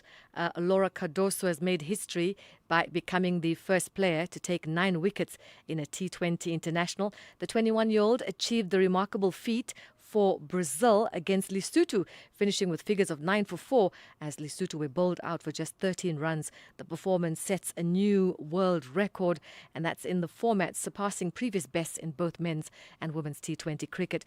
The match was part of the Kalahari Women's T20 tournament, and that's taking place in Botswana. And finally, we close with golf from the Masters. Exciting things happening as always. Rory McIlroy, Sam Burns sharing the lead at 5 under after the opening round at Augusta National. Here's Sam Burns. This golf course is so tricky that you kind of try to get lost in your kind of process out there and just try to execute. I feel like start thinking, in the past or in the future. This is not really a golf course you want to do that. So I think for me, just trying to go out and execute, have a good process, commit to the shot, and just be accepting of whatever happens. That's your sport. Swing back. We'll bring you more on the National Brief. Sport, I'm Zai Khan. The Market Brief with Ndauleng Lechela on SAFM.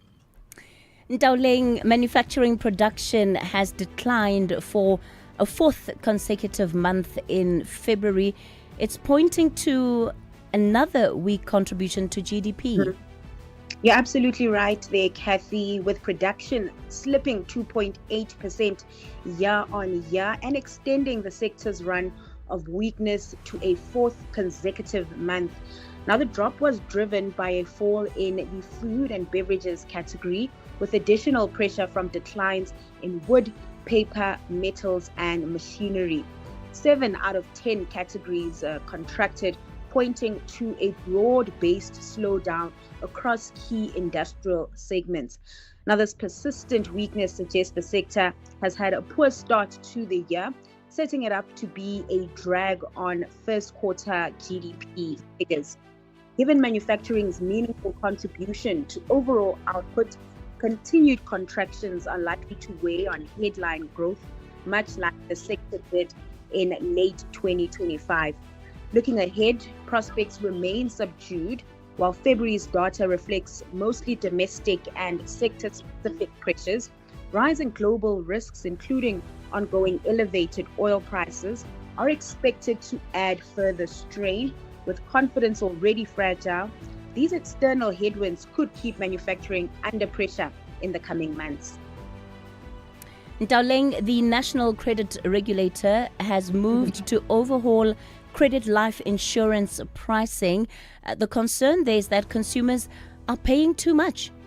Yeah, the regulator really stepping in and addressing how credit life insurance premiums are calculated. At the center of the issue, Cathy, is a push to ensure premiums decrease as outstanding debt is paid down rather than remaining fixed at higher levels. Now, credit life insurance itself is a policy linked to a loan designed to cover any remaining debt if a borrower dies, becomes disabled, or is retrenched. It protects both the lender and the borrower's family from the financial burden of unpaid debt on products like personal loans, credit cards, or vehicle finance. Ideally, as the loan balance declines, the cost of this insurance should also fall. But inconsistent industry practices have meant this hasn't always happened. And so the National Credit Regulator wants better alignment between premiums and actual risk in a move aimed at improving fairness, transparency, and affordability for consumers.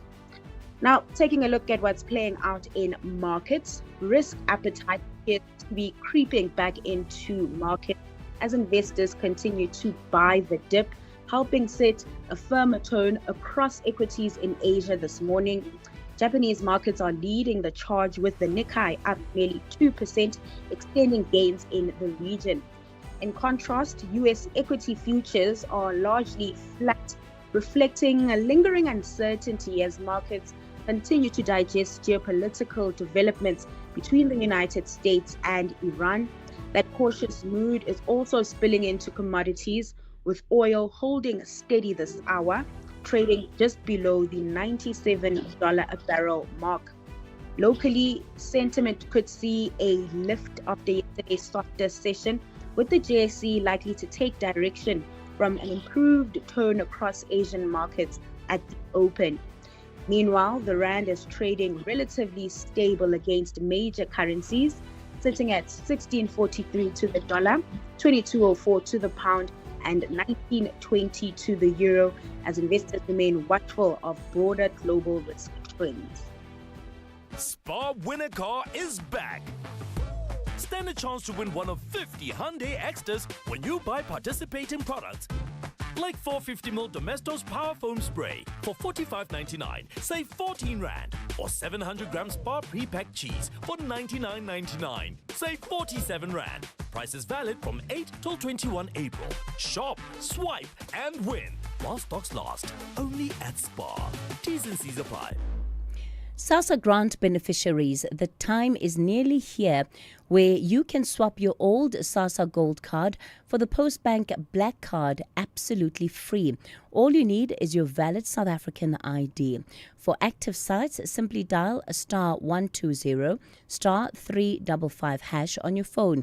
For any questions, call Postbank Customer Care on 0800 535455. And remember, Postbank will never ask you for your PIN or one-time password. Postbank, your bank, an authorized financial services provider. T's and C's apply. Cathy Mohlahlana on the National Briefing. You're listening to the National Briefing. So, can you believe that the week is already up? A final reality check with Professor Bani Pichana this morning. The reality check, what is it all about? Well, it's a moment to pause, to reflect, and to think seriously about the state of South Africa. And we're bringing some of the important and eminent voices of our society to help us understand what is happening in our country, why it's happening, what it's costing us, and what we must do to change it.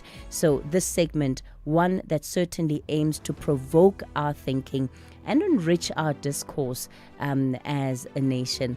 Professor Pichana, can you believe that the week has come to an end? I know you were probably dreading it when we asked you.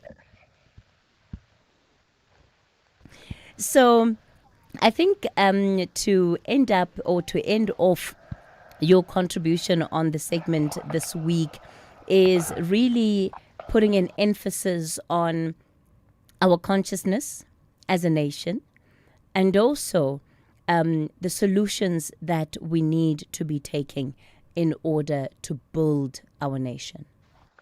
Thank you. Thank you, Cathy. Those are very much top of mind thoughts that I have this morning. The other day I saw a statistic that said that 47% of South Africans do not intend to vote. Prof, I'm sorry to interject there. The sound is coming across quite muffled. I'm not sure what the issue might be. Sorry. I also hear the alarm going off in the background. No problem. Hang 10. You get that under control. We'll continue with the reality check in a moment. SABC2 is bringing the heat. New shows, new faces, and stories that hit home, like the one I'm in called Pimville. And that's where you can catch me, Michelle Masalakai, every Monday to Friday at 9 p.m. Live in every beat. The pulse of SA.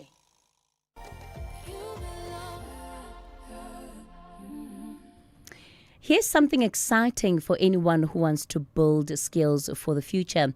SABC Plus has partnered with Microsoft to launch a free AI fluency and digital skills learning hub. It's designed to help South Africans understand artificial intelligence and develop practical digital skills for the modern economy. You can learn anytime, anywhere. Learn AI and digital skills for free on SABC Plus, powered by Microsoft. Download SABC Plus today.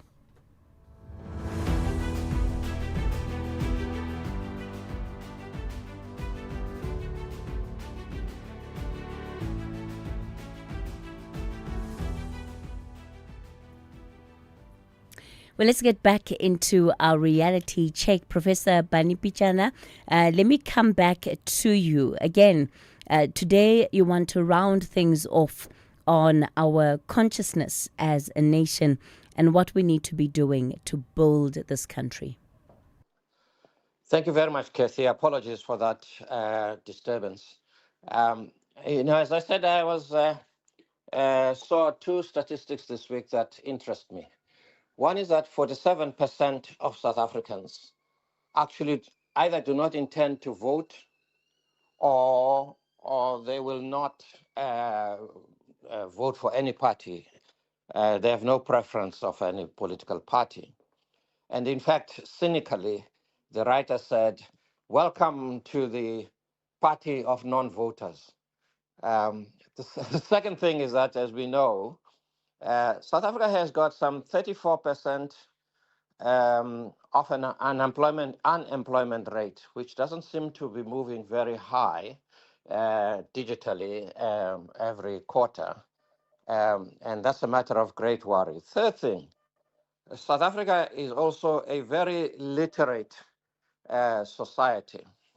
We count among the most literate people in Africa, at least. So, given all of that, we're a very funny and ambiguous society, aren't we? In the light of all of that, all we really, I would like to think, government, the citizens are interested in, is to be South Africans with pride and honor and patriotism. And some time ago, I went to, I think it was Nigeria. And when you emerge from the Nigeria immigration, there's a big signboard. There was a big signboard that time that said, welcome to the land of the happy people.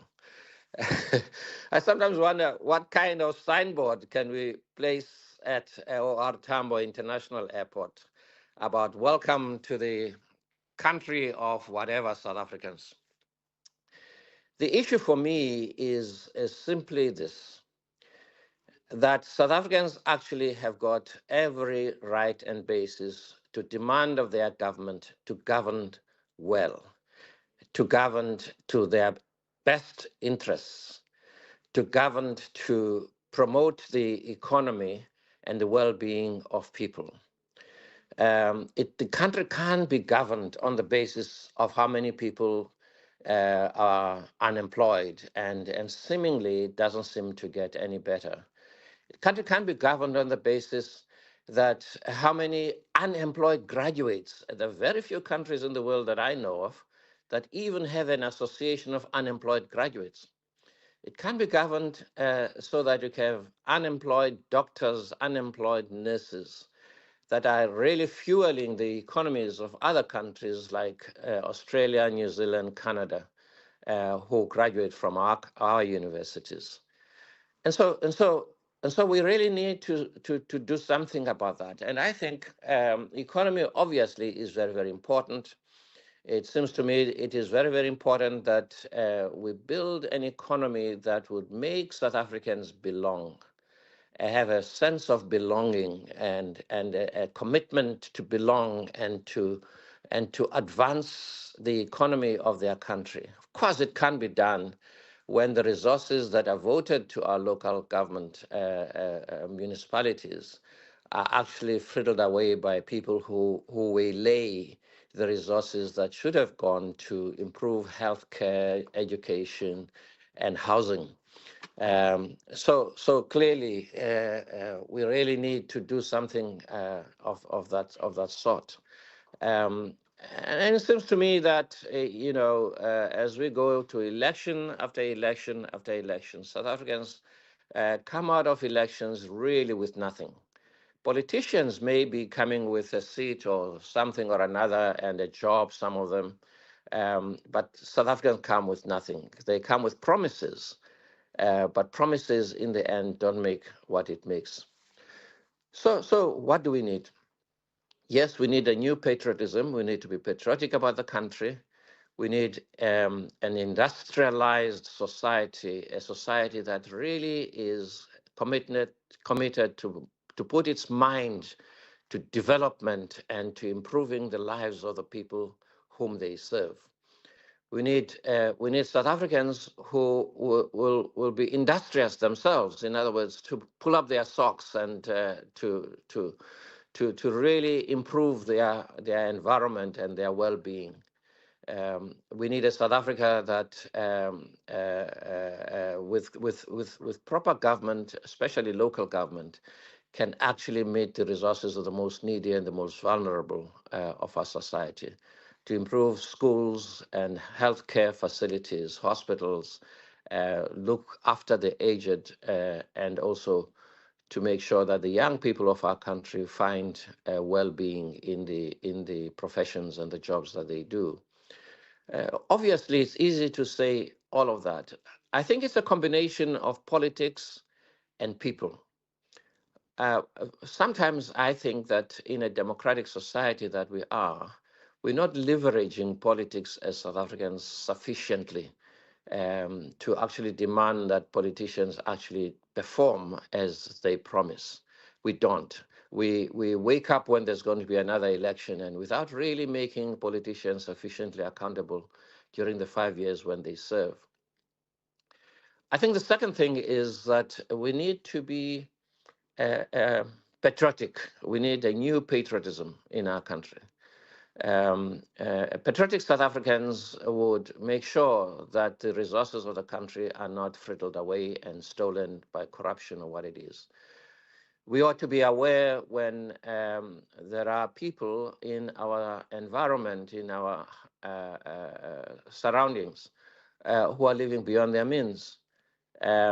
We need to be not to be party to, so that South Africa, as it sometimes we are told, has become the playground of the cartels, of the criminal underworld from the Eastern Europe and from Latin America and elsewhere. But we want South Africa to be a non-racial society of social justice and equity. That is the vision that we should have, and I think that is based on our constitution, and I believe that South Africans care enough for their country to make their contribution, individual contributions, to the advancement of our economy, advancement of our society, advancement of our neighborhoods, everywhere we go. Professor Bani Pichana, let me thank you for your time and again your contribution to the reality check this week. And I wonder how we begin to engender a greater sense of patriotism amongst ourselves as a nation. One often gets the sense that there is a tension, right, between being patriotic and also being seen to rubber stamp some of the things that are going wrong in the country. So how can the two coexist, being patriotic but still being South Africans who take up our agency and who are intentional about how we engage politics within our country? Prof. Pichana says we're not leveraging enough when it comes to what we can get out of politics as an electorate overall. So that concludes the reality check for this week. Next week, we will have a brand new guest that will be sharing their own reflections on the state of our nation. Let me take some of your calls. The number to dial for our studio line, 086 000 2032. That's 086 000 2032 on the WhatsApp voice note line, 0614 104 107. Before I take your phone, before I take your calls, let's get the latest traffic update. SAFM, guiding you through the rush hour traffic. Good morning. We just uploaded a video to our Twitter feed at Traffic SA, just highlighting the blockage that there is at Harrismith. Quite extensive. Multiple trucks blocking that section of the N3. If you'd like to have a look at what's going on, you can see it there. The road is effectively closed. Long queues going north from Harrismith into that Harrismith North area, and a big queue coming south. Our advice this morning has just been to avoid travel. It's the long way round with no sort of immediate exit, particularly if you're going southbound. So just hold tight. Go through Harrismith a little bit later today would be a better call than setting off and joining those queues of no movement right now. Joburg's N3 pretty heavy today from Bedford U right through to Buccleuch interchange. The Bike 1 queuing up towards Melrose on your way to Santon, going north from Houghton. It's quite slow. And if you're coming across from Tembisa, a crash on Allendale Road near Mastiff is the reason for the delay there. Collision coming out of Mamelodi on Solomon Mshlungu at the N4. That's quite slow still. And the M1 South backlogging from the N4 Bakwena Highway down towards Stormful Road due to those roadworks in the Montana area.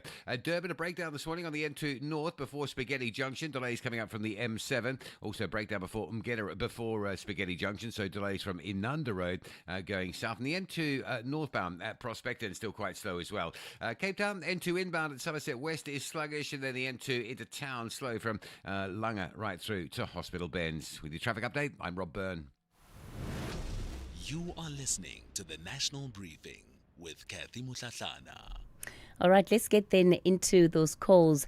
In Pietermaritzburg, David, good morning to you. Thank you, Cathy. Cathy, your guest from the DA spoke about the DA supporting diversity, which I don't know how they're going to achieve it, since they fighting tooth and nail against employment equity as well as BE. Two, Cathy, I want to see DA change. I'm glad that Minister Wakube, I'm sorry to pronounce her name wrong, who is the Minister for Basic Education, comes from the DA. Cathy, the status quo in former Model C schools, there is a deliberate action of excluding black teachers from former Model C schools. Kate, you are an investigative journalist. You can conduct your own investigation, especially in KZN, and the dominance of Indians and white teachers. You find that black teachers are only employed as to teach isiZulu. So for me, I would like the DA to instruct their minister to ensure that there is diversity in these former model schools. Two, Katie, the DA can also fight the status quo in private companies, because both in employment and the provision of services, you can't find black people. You only find them as cleaners. So the DA can also lead in that fight to ensure that there is diversity. Black people are also hired and also offered opportunities to become service providers. Because, Katie, I'm one of the people who's trying hard to penetrate that space, but I can tell you there's clear gatekeeping. I once went to Woolworths and named them in their offices here next to Westwood. An Indian woman asked me a lot of questions. She also said, who told you about the Oracle? Because I wanted to register in their Oracle, which is the database. And Kate, I can tell you it's very hard. So I would like to see the DA actioning these things rather than talking about diversity. But we don't see anything. And lastly, David, in Cape Town, David, we're going to have to leave it there. We're going to have to leave it there. We're completely out of time for that contribution. But I think you've certainly given a clear example of how you would read the changes that you would want to see for the DA to convince you to give them your vote. On that note, it is 8 o'clock. Let's take the latest news update. Outsurance Essential is made for older cars. Claims are paid in cash within 5 working days, and you choose your own panel beater. SMS CAR to 43185. That's CAR to 43185.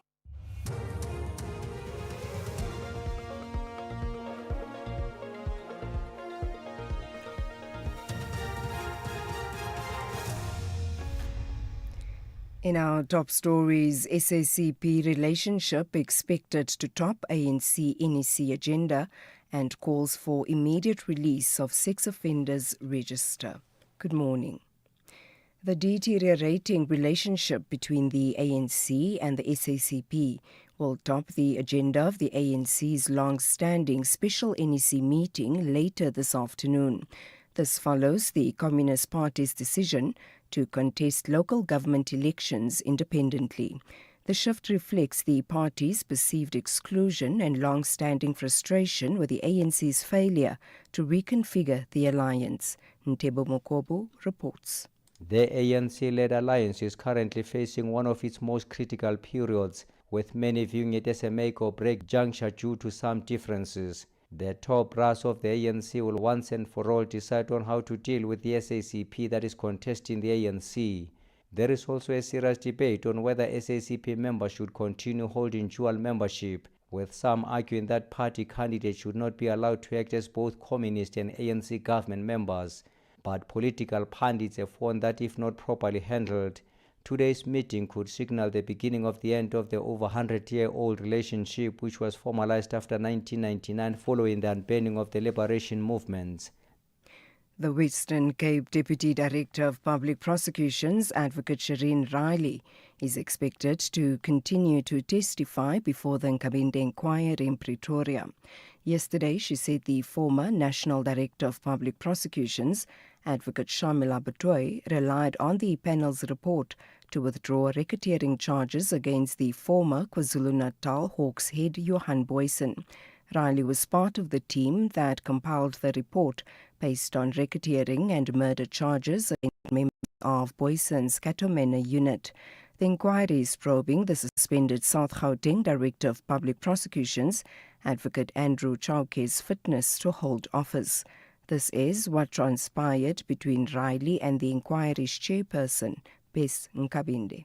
Madam, and any reader who would have come across your report and read that report would not have been apprised of the true reflection of the evidence in the dockets, because this was just a cryptic summary of the evidence in the dockets. Am I correct? In the docket, we had to analyze to get to whether the authorizations were validly granted. And I agree that we did not, whoever's going to read it is not going to find a blow-by-blow account of each and every docket or the evidence in that docket. A 58-year-old woman has been shot execution style in Delft on the Cape Flats. Police say the incident happened last night. Serious crime has continued unabated on the Cape Flats despite the deployment of SANDF members to the area to assist police. Police spokesperson Wesley Twig. Police members attended to the crime scene, where they found the victim in a bedroom with a gunshot wound to her head. The victim was declared deceased on the scene by medical personnel. According to reports, 2 unknown suspects entered the house and shot the victim. The suspects fled the scene with an undisclosed amount of cash and cellular telephones. The motive for the attack forms part of the police investigation. Civil society groups are demanding the immediate public release of the National Register for Sex Offenders. The groups say government's failure to fulfill its promise to make the database accessible has left vulnerable people at risk. Spokesperson Janita Dupree says they are now spearheading a national campaign to force government to act. It is supposed to tell us who is in our surroundings, who we entrust our children to, who you go out on a date with, but it is not available. It is not public. And we cannot even check if it is up to date. So it's a big problem, and Action Society has been calling for that since the inception of our organization, because it is so important for us. And with GBV being a national disaster, or declared a national disaster in South Africa, we think it is about time for it to be made public. And finally, US President Donald Trump says Iran should not charge fees to tankers going through the Strait of Hormuz. This as a shaky ceasefire continues ahead of planned peace talks. Earlier, Iran's supreme leader said management of the strait was entering a new phase. In a series of posts, Trump also said oil would soon start to flow with or without Tehran's help. The BBC's Simi Cholahosu has more. His tone has sort of darkened since earlier comments he made that he was very optimistic about a peace deal being agreed after this 2-week ceasefire. In terms of a final agreement, what we know is happening next is that on Saturday, Vice President J.D. Vance will hold talks with Iran in Pakistan. Recapping the top story, the deteriorating relationship between the ANC and the SACP will top the agenda of the ANC's long-standing special NEC meeting later this afternoon. For SAFM News, I am Anne Musa. Theft, accident and 1 million rand third-party cover for your older car. Outsurance Essential has it all. Get a quote. SMS CAR to 43185. That's CAR to 43185. If you drive an older car, you can't miss this. For her 2015 Kia Picanto, 38-year-old Portia chose Outsurance Essential Car Insurance because there's no upfront access payable, so no unexpected out-of-pocket payments for her. For this and many more benefits, Portia pays only 512 Rand a month. Get Outsurance Essential Car Insurance today for unfinanced cars older than 5 years and valued at less than 130,000 Rand. SMS CAR to 43185. That's CAR to 43185. Outsurance licensed insurer and FSP. T's, C's and information online. It's a very good morning to you. In your SFM sports headlines, we put the spotlight on women's soccer. Banyana will celebrate key milestones in their upcoming match against Algeria, and that's happening in Durban. Athletics, the 6-time champion Helder Steyn chasing a historic 7th crown, and that's at the Two Oceans Ultra. We'll have details around 8:30. SAFM, guiding you through the rush hour traffic. Good morning. Stay slow coming out of Pretoria's Mamelodi area with a crash involving a pedestrian on Solomon Mishlangu down at the N4. Big backlogs there. Also the M1 south down towards Montana. The roadwork still in place. It is still busy as you come from the N4 Bequela Highway and link onto that N1 south into the works area. N14 on your way to Pretoria. Crash on the Krugersdorp Highway at Brakfontein. Interchange. And the Mike 1 this morning. Park down through Melrose looking fairly heavy as well.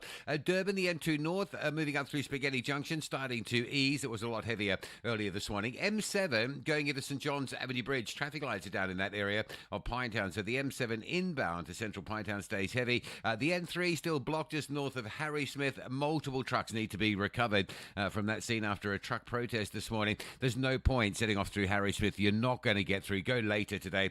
Maybe try around lunchtime. Cape Town, Somerset West N2. Busy at Victoria Street. There's some queuing pressure there. And the main road heading up from Claremont to Newlands quite busy this morning. Queues moving up through towards the Dean Street junction in that Newlands area. With your traffic update, I'm Rob Byrne.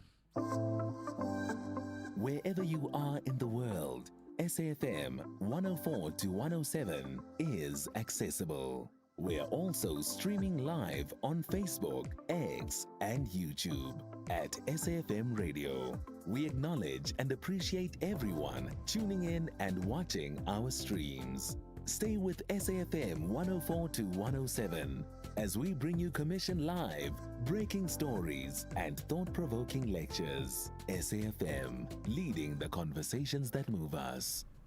A quick heads up for Vodacom users. If you're out of data but you still want to stay informed or catch educational content, you can now watch SABC News and Education channels on SABC Plus without using your data. Free access to trusted news and education.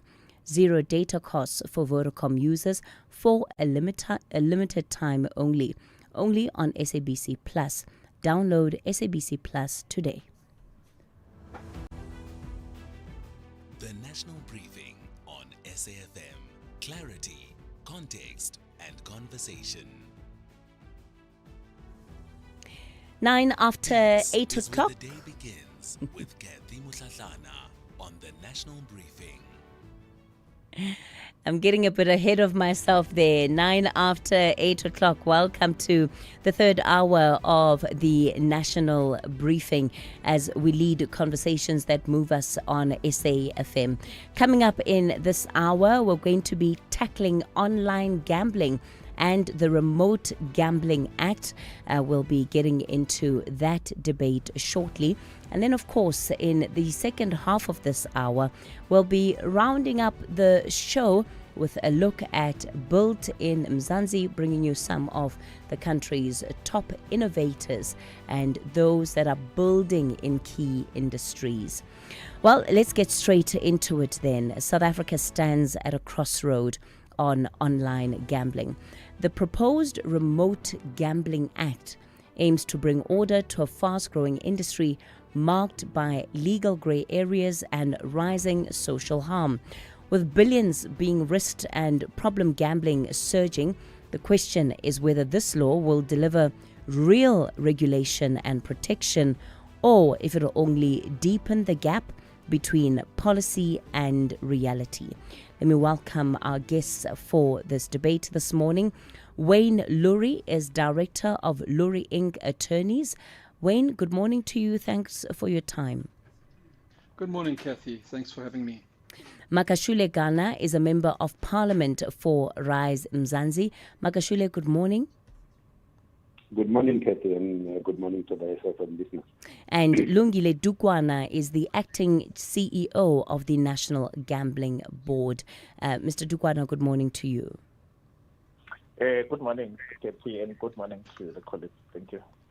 Wayne, perhaps as a starting point, let's talk about where there are currently incongruencies between the legislation around online gambling law and what we are seeing happen within the online gambling space? Cathy, that's a good question. The reality is that if we have to summarize it down to one issue, we have legislation is this year 29 years old in essence. The 2004 Act that came in put a bit of it does not outlaw, and I need to be clear about this, it does not outlaw the current online regime, the current way that the provinces are executing their laws, which are congruent with national law.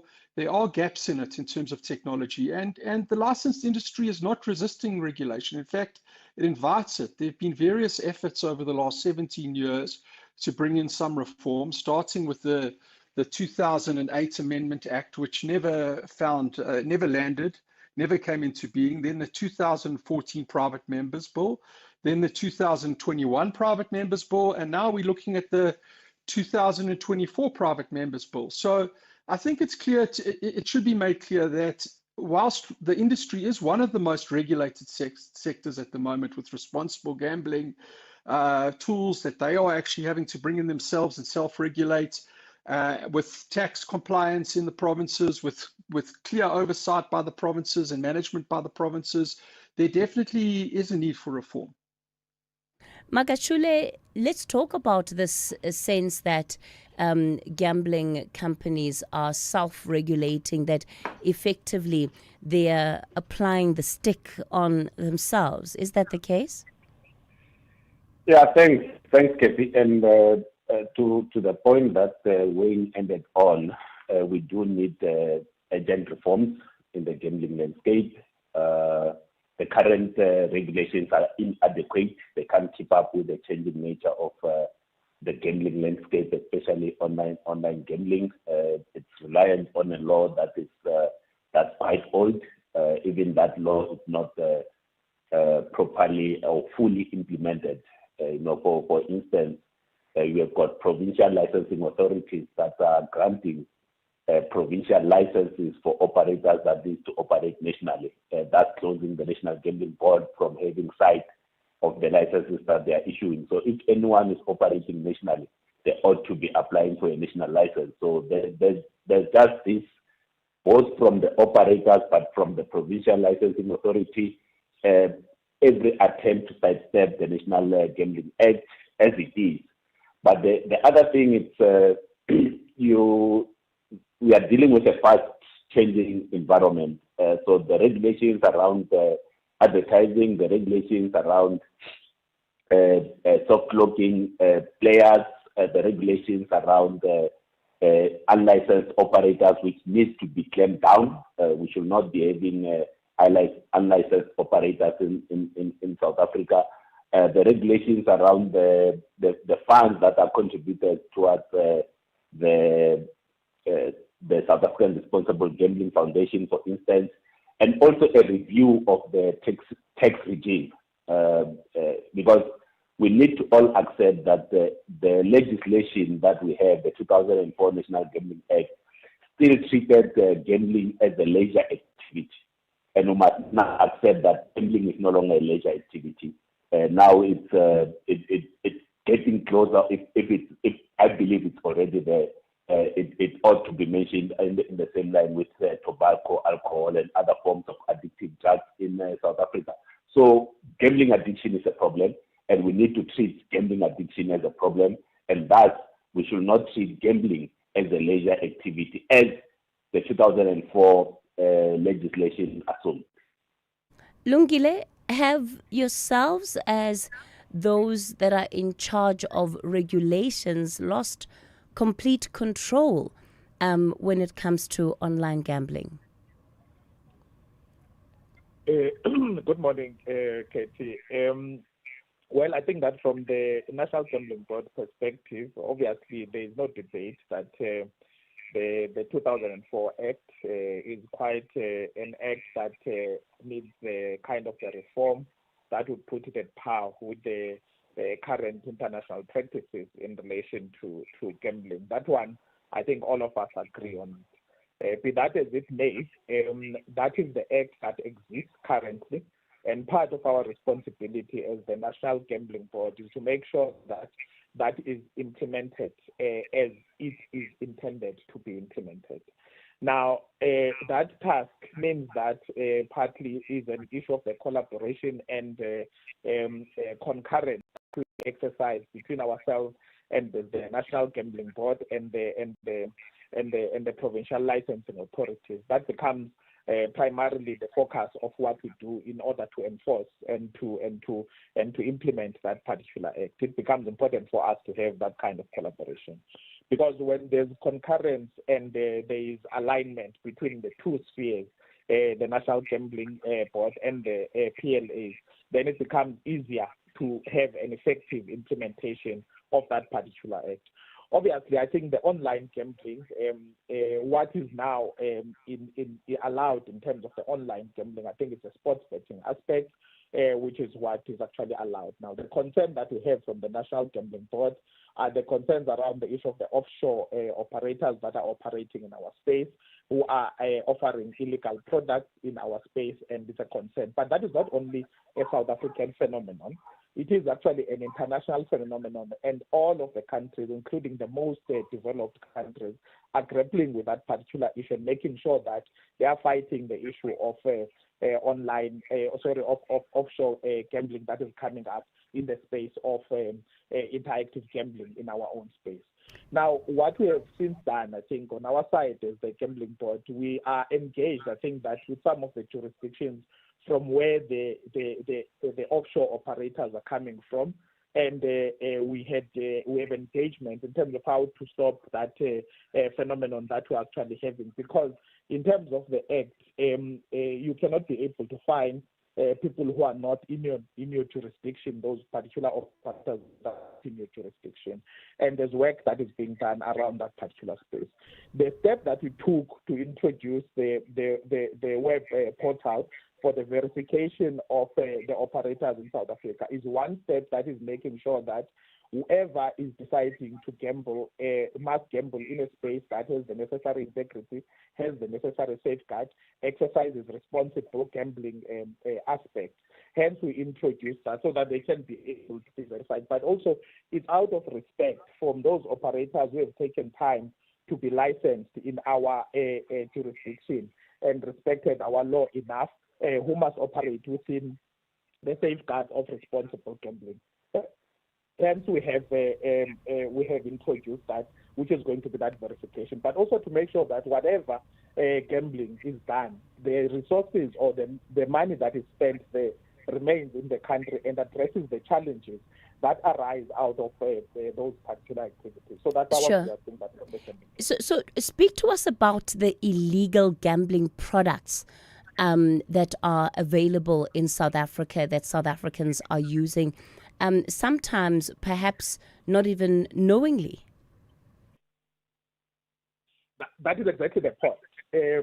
Because the big issue, Cathy, we are pushing from the national gambling perspective in terms of our own mandate is the issue of the public awareness, where we are driving public awareness campaigns to understand what is it that constitutes an illegal gambling site and what are the risks involved in gambling in those particular spaces.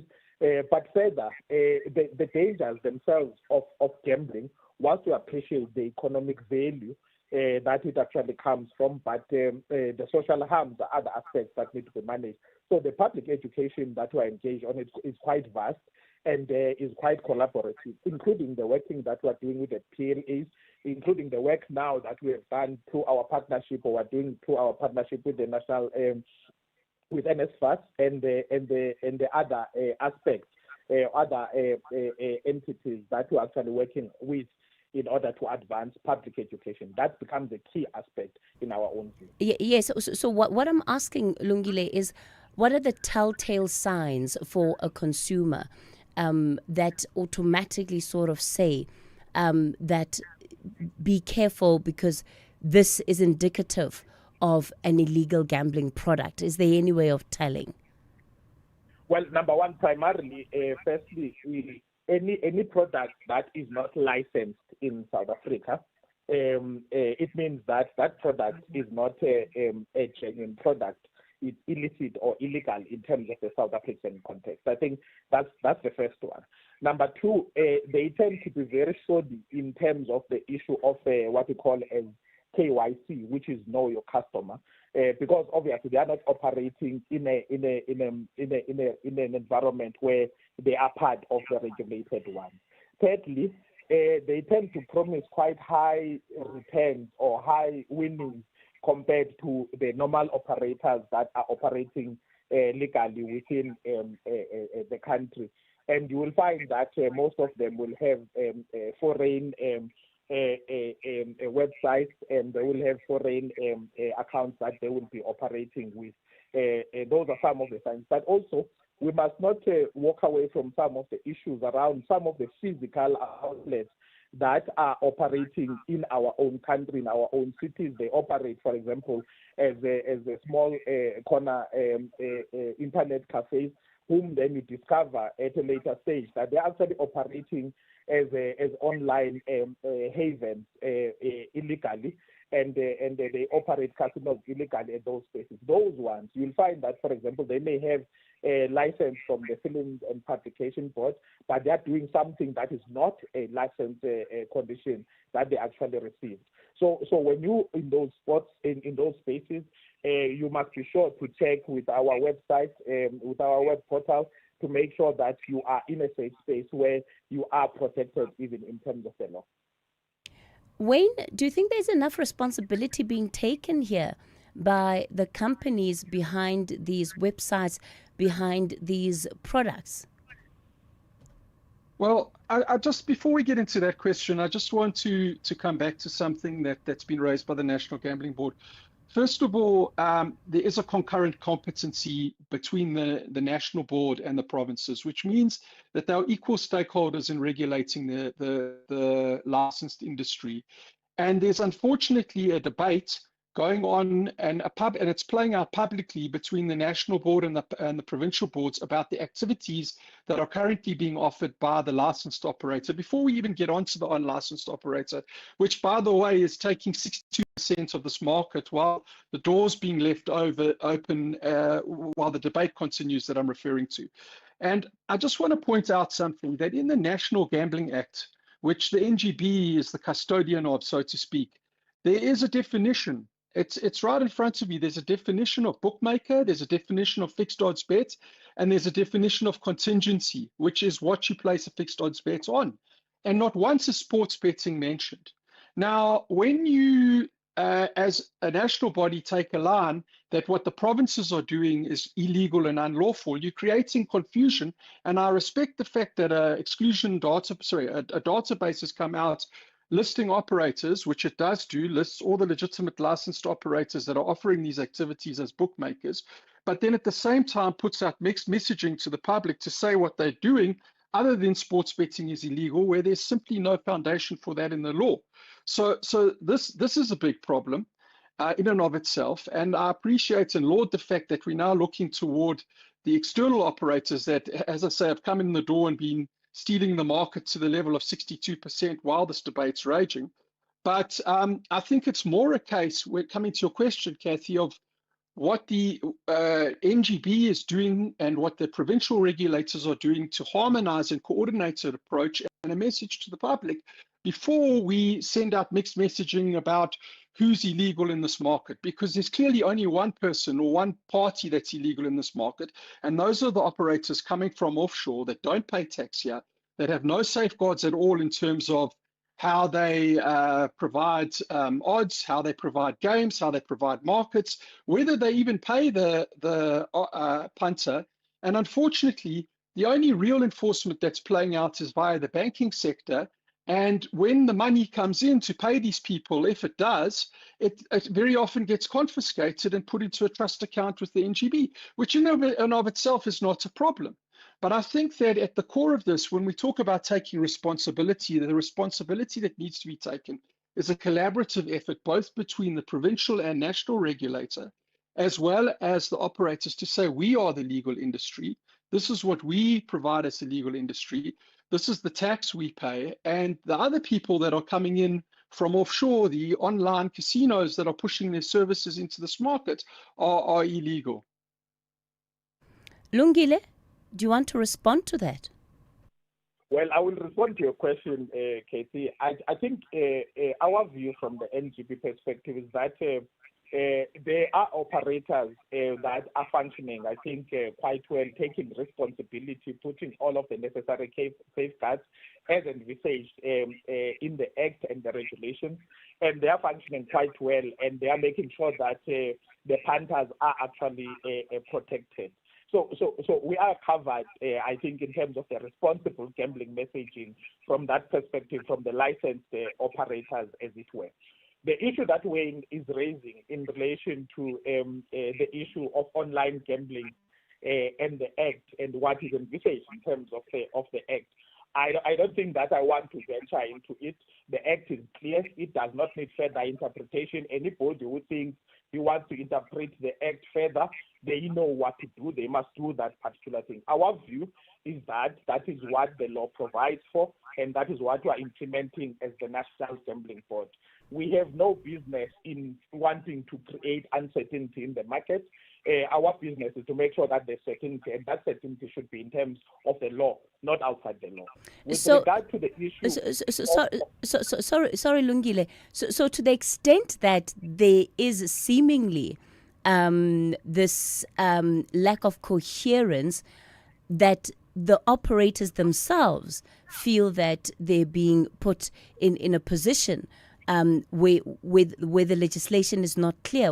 What do you think is leading to that, if in fact, according to you, there should be no confusion?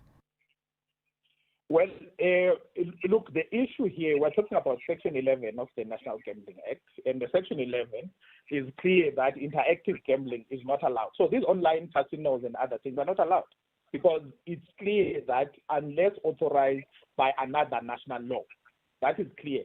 There's no issue there. So anybody who's contesting that space is able to make sure that those issues are attended to in the appropriate forums. For example, our responsibility then as the NGB is to respond to the NGPC the progress on the implementation of the Act and some of those areas that may appear to be challenging. And if it, of course, concluded that there are issues that are challenging, the NGPC will make a determination on some of those particular issues. So in our view, the licensing authorities are actually the PLAs that are actually licensing the operators. We become the ones who are going to ensure compliance and making sure that there is actually oversight on the implementation of the Act, and that is what we are exactly doing as it is at this particular point in time. So in our view, that matter, if there is any clarity that is actually sought, that is going to be sought through the proper forums. We are going to make sure that clarity is sought, and those ones who think that there is confusion, they must fix that clarity, and we deal with some of those particulars. Makashule Ghana, what is the cost to our society as this debate and back and forth over policy continues to unfold? So the cost is that both the National Gambling Board, the provincial authorities and the ministry end up focusing on things that they shouldn't be focusing on, or being dragged to focus on things that they should not be focusing on. Hence you have this proliferation of both the unlicensed operators in South Africa, because that thing, if we were to be honest with ourselves, working with the bank, Reserve Bank, DTI, the Department of Communications and Internet Service Providers, we should be able to clamp down. The good thing is that when we clamp down on these illegal operators, they can't go to court.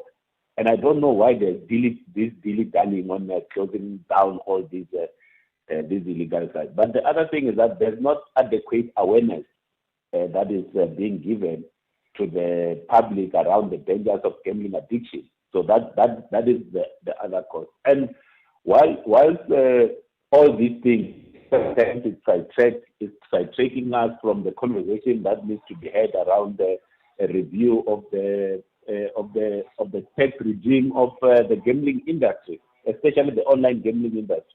There's always this attempt to defocus from the proposals around the online gambling national tax on online gambling. So there needs to be that, so that some of this revenue must be able to go towards raising awareness in the community, aggressive marketing. In the same way that there's aggressive marketing on people to bet, there must be aggressive marketing on the dangers of gambling addiction. What we want to see as Rising Mzansi is that the public must be notified of what are the dangers of gambling addiction and what to look out for when an illegal operator is operating in South Africa. Thanks for your contributions on this segment this morning. It's time for your latest news headlines.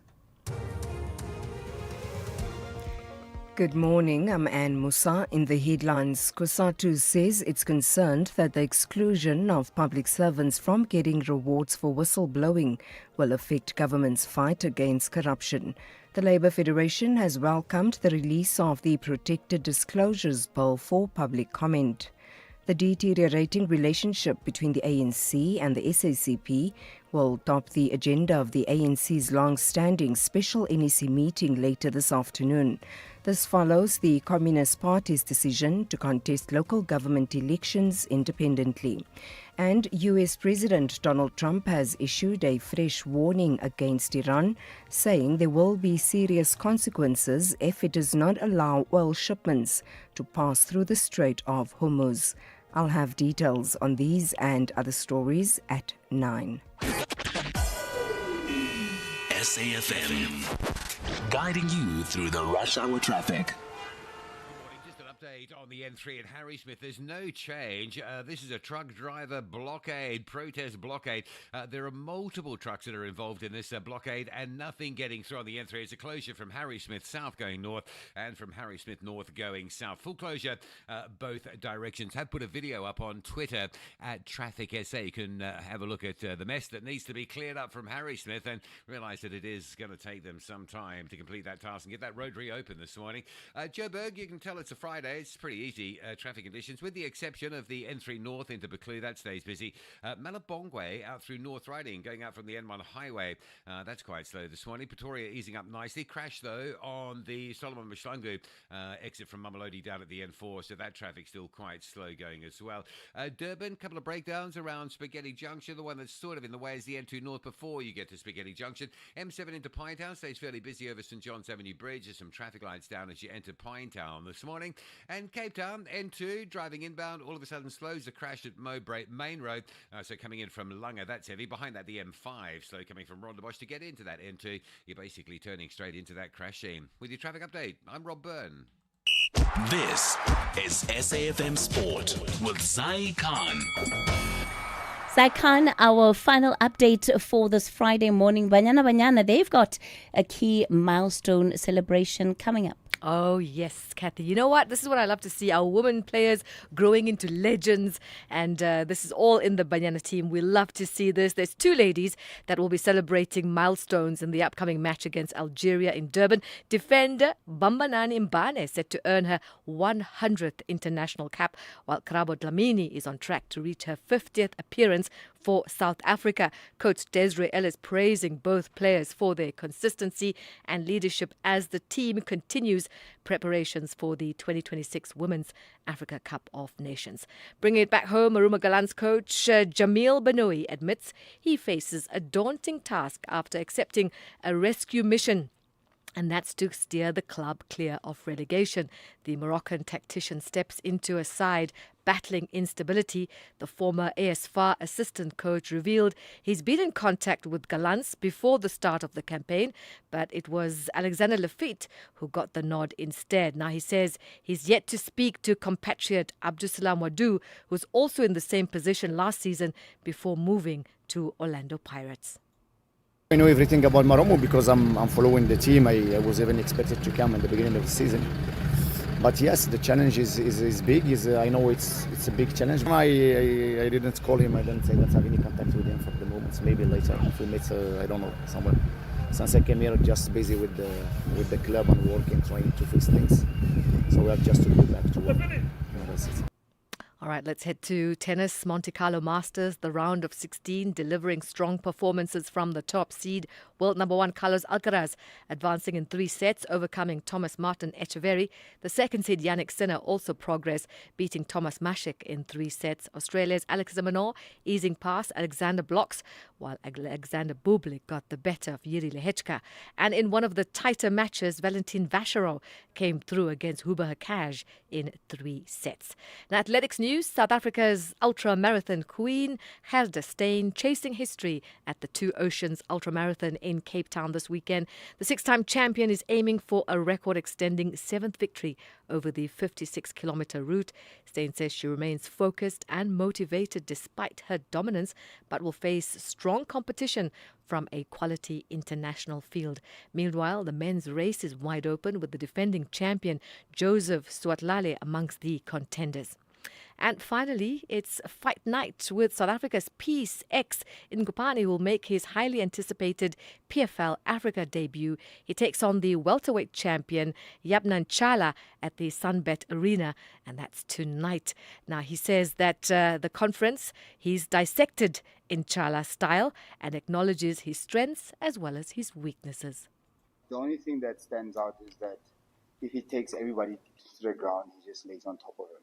Then there's no damage, there's no control whatsoever besides just laying on top of them heavy.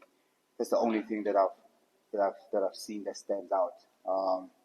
But as for his skill set, I can't take away the fact that he's a brown belt, and apparently he's a black belt in Muay Thai or something. So I can't take that away from him. But as for his last three fights, they all go the distance with no damage whatsoever, and he's been dropped with a head kick. So I know that we can make it happen. That's your sport, and that's how we make it happen. That's on the National Brief. I'm Zai Khan. Look out for more sport. That's with John Hedeker around 12:30. Call SAFM now on 086 000 2032.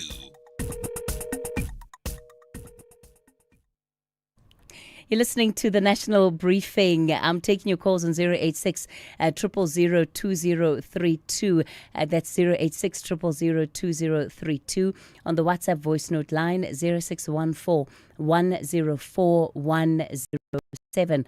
That's 0614 104 107. I'd like to get your reflections from you on the issues we've covered this morning. We can talk about this issue around gambling, and in particular the illegal gambling in the country, and just what a problem it's becoming in our communities. By 5 o'clock in the morning, you'll see long queues outside centers that offer gambling products, and it's just, it's devastating what it's doing to our communities. But perhaps you also want to talk about the upcoming DA elective Congress and your views in terms of what direction the party is going to take with the option of leaders that are before it. Let me start in Jabulani. Duma, good morning. Good morning, how are you? Good, thank you, sir. Go for it. Good. My age, I'll start with my age. My age is, I'm 82. I'm going for 43 years now. My grandfather, Chief Mandla Nkosi, is one of the founder members of African Congress in 1912. That's my grandfather. And always I listen to the agenda of this lezowanginfonela ngihlala ngilalela ngizwa ukuthi niyakhuluma nayizolo ngizwile ukukhuluma ngehistory ngathola ukuthi nikhuluma ngama-Greeks. And today now I want to liberate from what I can put in this country about what I know. Because when I was a young boy of age of 9, it was 1952 when the Congress of African National Congress meet at Cape Town, whatever. So it's where everything gets ingahambi ngendlela efanele. So it was that time. Now I'm phoning that I'm getting puzzled because people, they don't want African National Congress, but I think the African National Congress isivula amehlo sabanga ngabantu sakhona ukuya phambili. Yes, people that are doing mistake is fine. Kufanelekile ukuthi abantu bawenza amaphutha because they are human beings. But now you find out, but I never ever ngavota because ngiyabheka ukuthi akuzange kuhambe kahle ngendlela i-freedom esiyithola ngayo. There were no corporate babuza abantu ukuthi na nifuna ukubuswa kanjani, i-constitution ifanele niyenze kanjani, i-constitution yinhle yona, i-constitution yase-South Africa is fine, but in a manly code somewhere because today you are got about 500 organizations which thina makwenza komsebenzi kuthiwa sidla ngedanki bona badla ngo-X. They don't care about the people because they're just all forming the organizations and they elaborate to the Congress of ANC which ayibasize yedla imali. Yes, kunjalo, which is bad. But let's go forward and unite like before. Before we come to this freedom. Yeah, Duma, I think it's going to take a lot of convincing for South Africans, because whatever the state of the ANC is today, that is also, it also has implications, and it has lived realities, right? It has given birth to certain realities that South Africans are rejecting just by way of not even showing up on voting day. So I don't know if the ANC can ever go back to the unified support that you're talking about, and in reference to 1952. Phumzile in Humansdorp, good morning. Good morning, Cathy. How are you? I'm well, Phumzile, go for it. Yeah, no, thank you very much and welcome, Cathy, on the early morning show. Cathy, I wanted to commend the ANC for having placed on its agenda the issue of the SACP. Because the reason why I'm saying this, Cathy, there's a lot of confusion. And without the national leadership guidance on the matter, we shall remain as members and respective leaders at branch level or whatever level confused. This is a very sensitive matter, but Cathy, I stand by the point that says, if the SACP has decided to contest elections just because of the delay in reconfiguration. And what is this that can actually be so serious on reconfiguration, which can compel the SACP to take such a harsh decision, which to me, Cathy, taints in fact the good history of the existence of the ANC and the SACP. You will recall in the history, Cathy, the SACP was banned far before the ANC. So the credentials of the SACP to me are going to be sort of polluted, so to speak, by them taking this type of a harsh decision. So that is what I wanted to make a reflection on. We need that guidance because honestly we should not allow the already sensitive voter, what you call, Cathy, you see, the voter deficit or trust in the ANC might be exacerbated by this move, which is now being taken by the SACP. Okay, Pumzile and Humansdorp. Look, there's going to be a media briefing held around midday today ahead of that special NWC meeting taking place on the east of Johannesburg.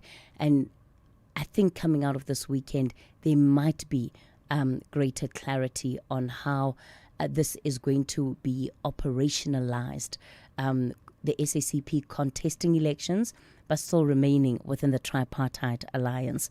Eunice, you're in Johannesburg. Good morning. Hi there, Cathy. Cathy, I want to talk of the ceasefire talks that are going to be held in Islamabad today between Iran and the U.S. Cathy, if you recall, the Pakistanis were at the forefront of organizing the ceasefire. And initially, the Pakistani Prime Minister Shahbaz Sharif issued out a statement, and it clearly said that a ceasefire there, including Lebanon. If you read the Prime Minister's tweet that was out, and immediately after that, what did Israel do? Went on a 10-minute bombardment of Beirut and other areas in Lebanon. Over 250 people were killed, and numerous buildings were brought down. Now, that was after this was given, and then we had this confusion whether Lebanon was included or not. But subsequently to that, Israel is now wanting to meet Lebanon. What they've done, Cathy, they've decimated southern Lebanon. They're trying to create a buffer zone there of about 30 kilometers. They did the same thing in Syria, if you can recall, when Syria, the new government came in, annexed land there that's illegal under international law. The point I want to bring up with this negotiation, there's 2 points that Iran has been pushing for. Number one is the unfreezing of the assets and funds in the U.S. Now, those assets belong to Iran, and I don't see how the Americans cannot unfreeze those funds. The Americans did the same thing with Afghanistan. Hundreds of millions of dollars were there, and Trump basically took that money and said, we are not giving it to Afghanistan to reconstruct Afghanistan. And to me, that is tantamount to theft. That's one point. Cathy, the second point is, very importantly, the Iranians are calling for reparations. They were attacked. Now, reparations here, the Americans and the Israelis should pay for whatever damage they've caused. And I think that's a fair enough call. If you can recall now, Israel itself has decimated Beirut, they've decimated South Lebanon and the Gaza Strip. Cathy, when they Yunus? decimated the Gaza Strip, Yeah. just quickly, they asked the Arab countries to reconstruct Gaza. Now, my point is, right up to this day, Cathy, Germany is paying reparations to Israel for the Holocaust. Why should Israel not be answerable and be made to pay for the damage that they are causing in the world? And I think Yunus? it's a fair enough call. Eunice, do you think that the same can be asked of Iran when you look at the damage that has been caused, yes, as a result of the fallout from the U.S.-Israel conflict within the broader Middle East area? So do you think Iran should also pay reparations for the damage of the weapons that it has launched? All right, I'm not sure what has happened to Yunus. It looks like we've lost him on the line there. Because certainly there are countries who feel that they have been caught up in this war and are being targeted unreasonably so by Iran. Alba, you're in Sky City. Good morning. Good morning. How are you? Go for it, sir. Yes. I want to comment on the issue of illegal gambling or gambling as a whole. Like you're saying that you'll find that so early in the morning, around past 5, 6 in the morning, people will be queuing there. But when you look, the reason people are there so early in the morning is because those people are not working. Now, if those people were working, obviously during that time they'll be knocking on at work and that kind of thing. Some of them will be knocking out or having worked the night shift. Now, the ANC government, according to me, they will never clamp down on these illegal gambling things. Reason being that you see during elections, you never see these ruling elites going to Fenton, going to all these higher places to go and make a rally, to go and campaign, because for them, poverty works for them, because they go there to give people empty promises. So that thing perpetuates the cycle of poverty, this illegal gambling. So it is good for them because those people will keep them in power because they will keep on giving them empty promises. So it is good for them. That is why even the ANC has never done anything. They've never even called a state of emergency regarding youth unemployment, regarding the economic growth of the country. So it works for them. Alba, let's leave it there. Alba out in Sky City. Time for your latest traffic update. SAFM, guiding you through the rush hour traffic. Good morning. Our top story remains the blockage at Harry Smith. It has been since about 5:30 this morning. Thanks to everyone that's been calling in and providing feedback and videos. Really appreciate it. We put all that up on Twitter at Traffic SA. You can have a look at the multiple trucks that are blocked, and you'll also see video content about the extensive backlog and how just nothing's moving. The N3 closed as you arrive into Harry Smith from Warden, and closed as you come up from Swinburne at the Harry Smith's south interchange. The main blockage is just on the north side of sort of central Harry Smith, if you like. There is a bit of traffic able to loop around a section of central Harry Smith, but I'm not sure about the condition of the road or the safety issues there. But otherwise, our advice has just been delay any plans you've got to go between Joburg and Durban. It'll route you through Harry Smith. You're just not going to get through very quickly or easily at this particular stage. Just away from that, look at Joburg this morning, easing up quite nicely. Nice early sort of end to the rush hour, coming through Pretoria down towards Midrand. Nice and clear as well, just the way you like it, and perhaps you're used to on a Friday. No change there. Durban side looking generally okay as well. Spaghetti Junction, Umgetta Road moving. Cliffdale, Keyridge also moving in either direction. Cape Town, the main road, heading down through Cork Bay on your way towards Fishhook, very slow. And just talking about that area, it reminds me it is the Ultra Marathon, the Two Oceans Ultra Marathon tomorrow. A lot of closures around the southern suburbs, down through the South Peninsula, out on the Komiki Road, Chapman's Peak Drive, Howe Bay Main Road, back up through towards Rhodes Drive in the M3. Those closures from as early as 3 o'clock tomorrow morning, extending with the later closures around Newlands. They'll come out by about sort of 1 p.m, 1:30 at the latest. But tomorrow morning, road closures through the particularly South Peninsula area will block off your access from Muizenberg heading through towards Cork Bay and Fishhook for the morning. With your traffic update, I'm Rob Byrne. This is Cathy Mohlahlana on the National Briefing.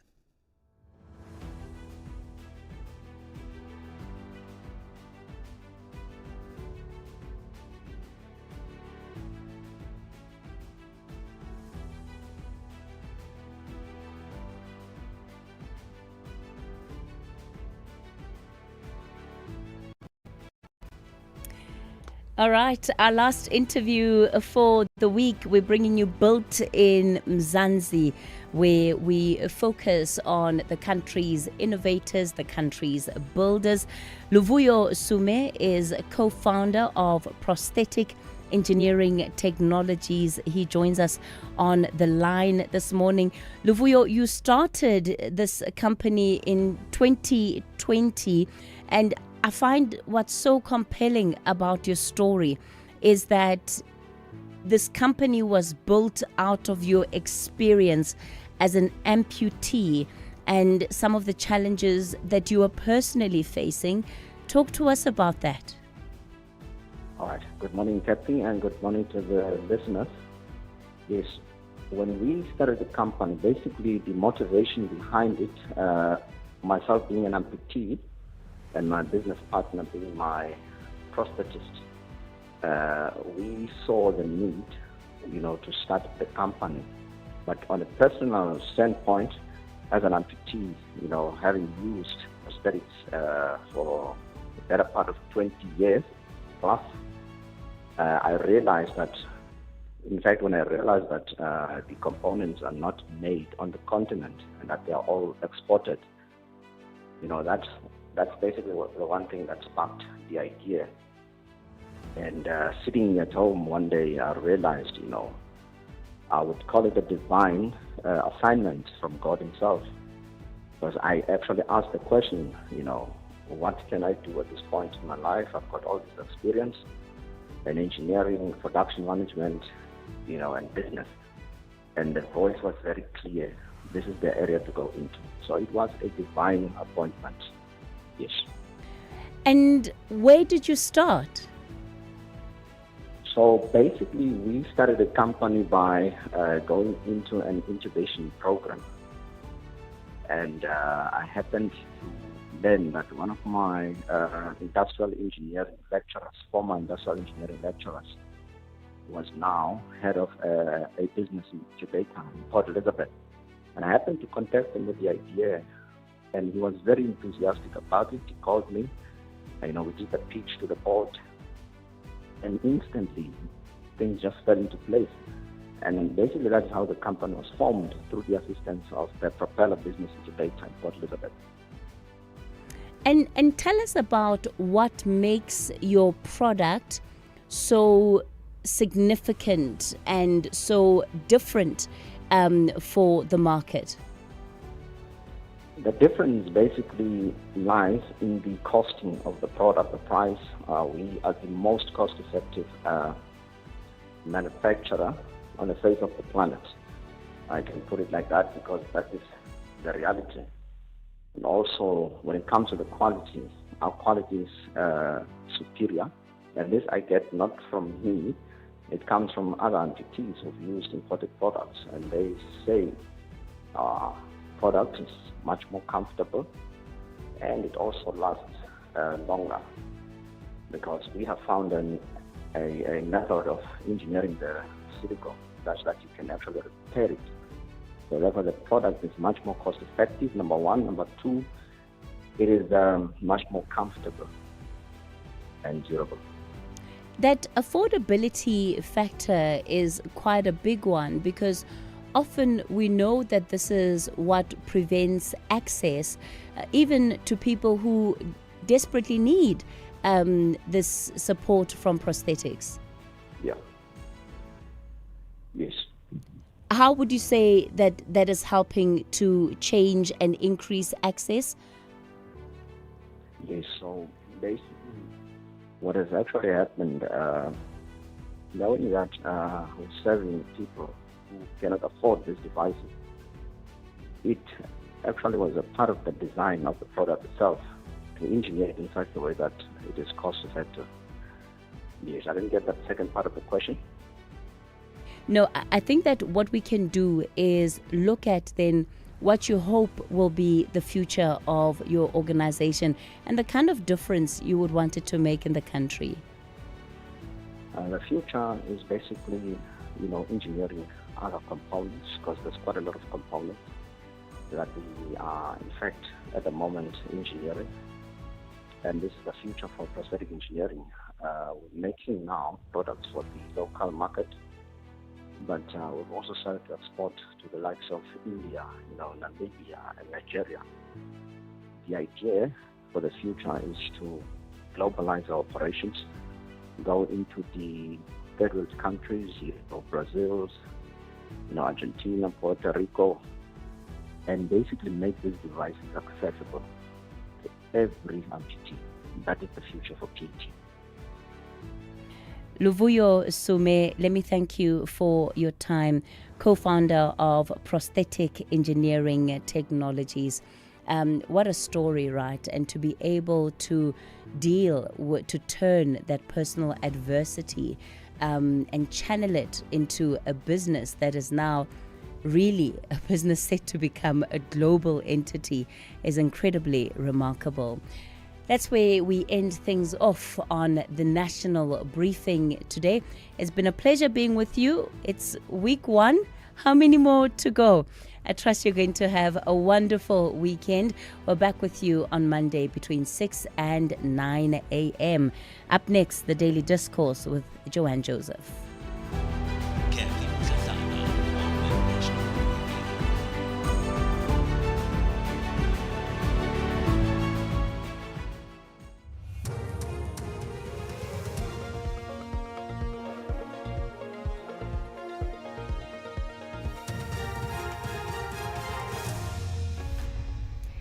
In our top stories, concerns by COSATU regarding whistleblowing rewards and SACP relationship expected to top ANC NEC agenda.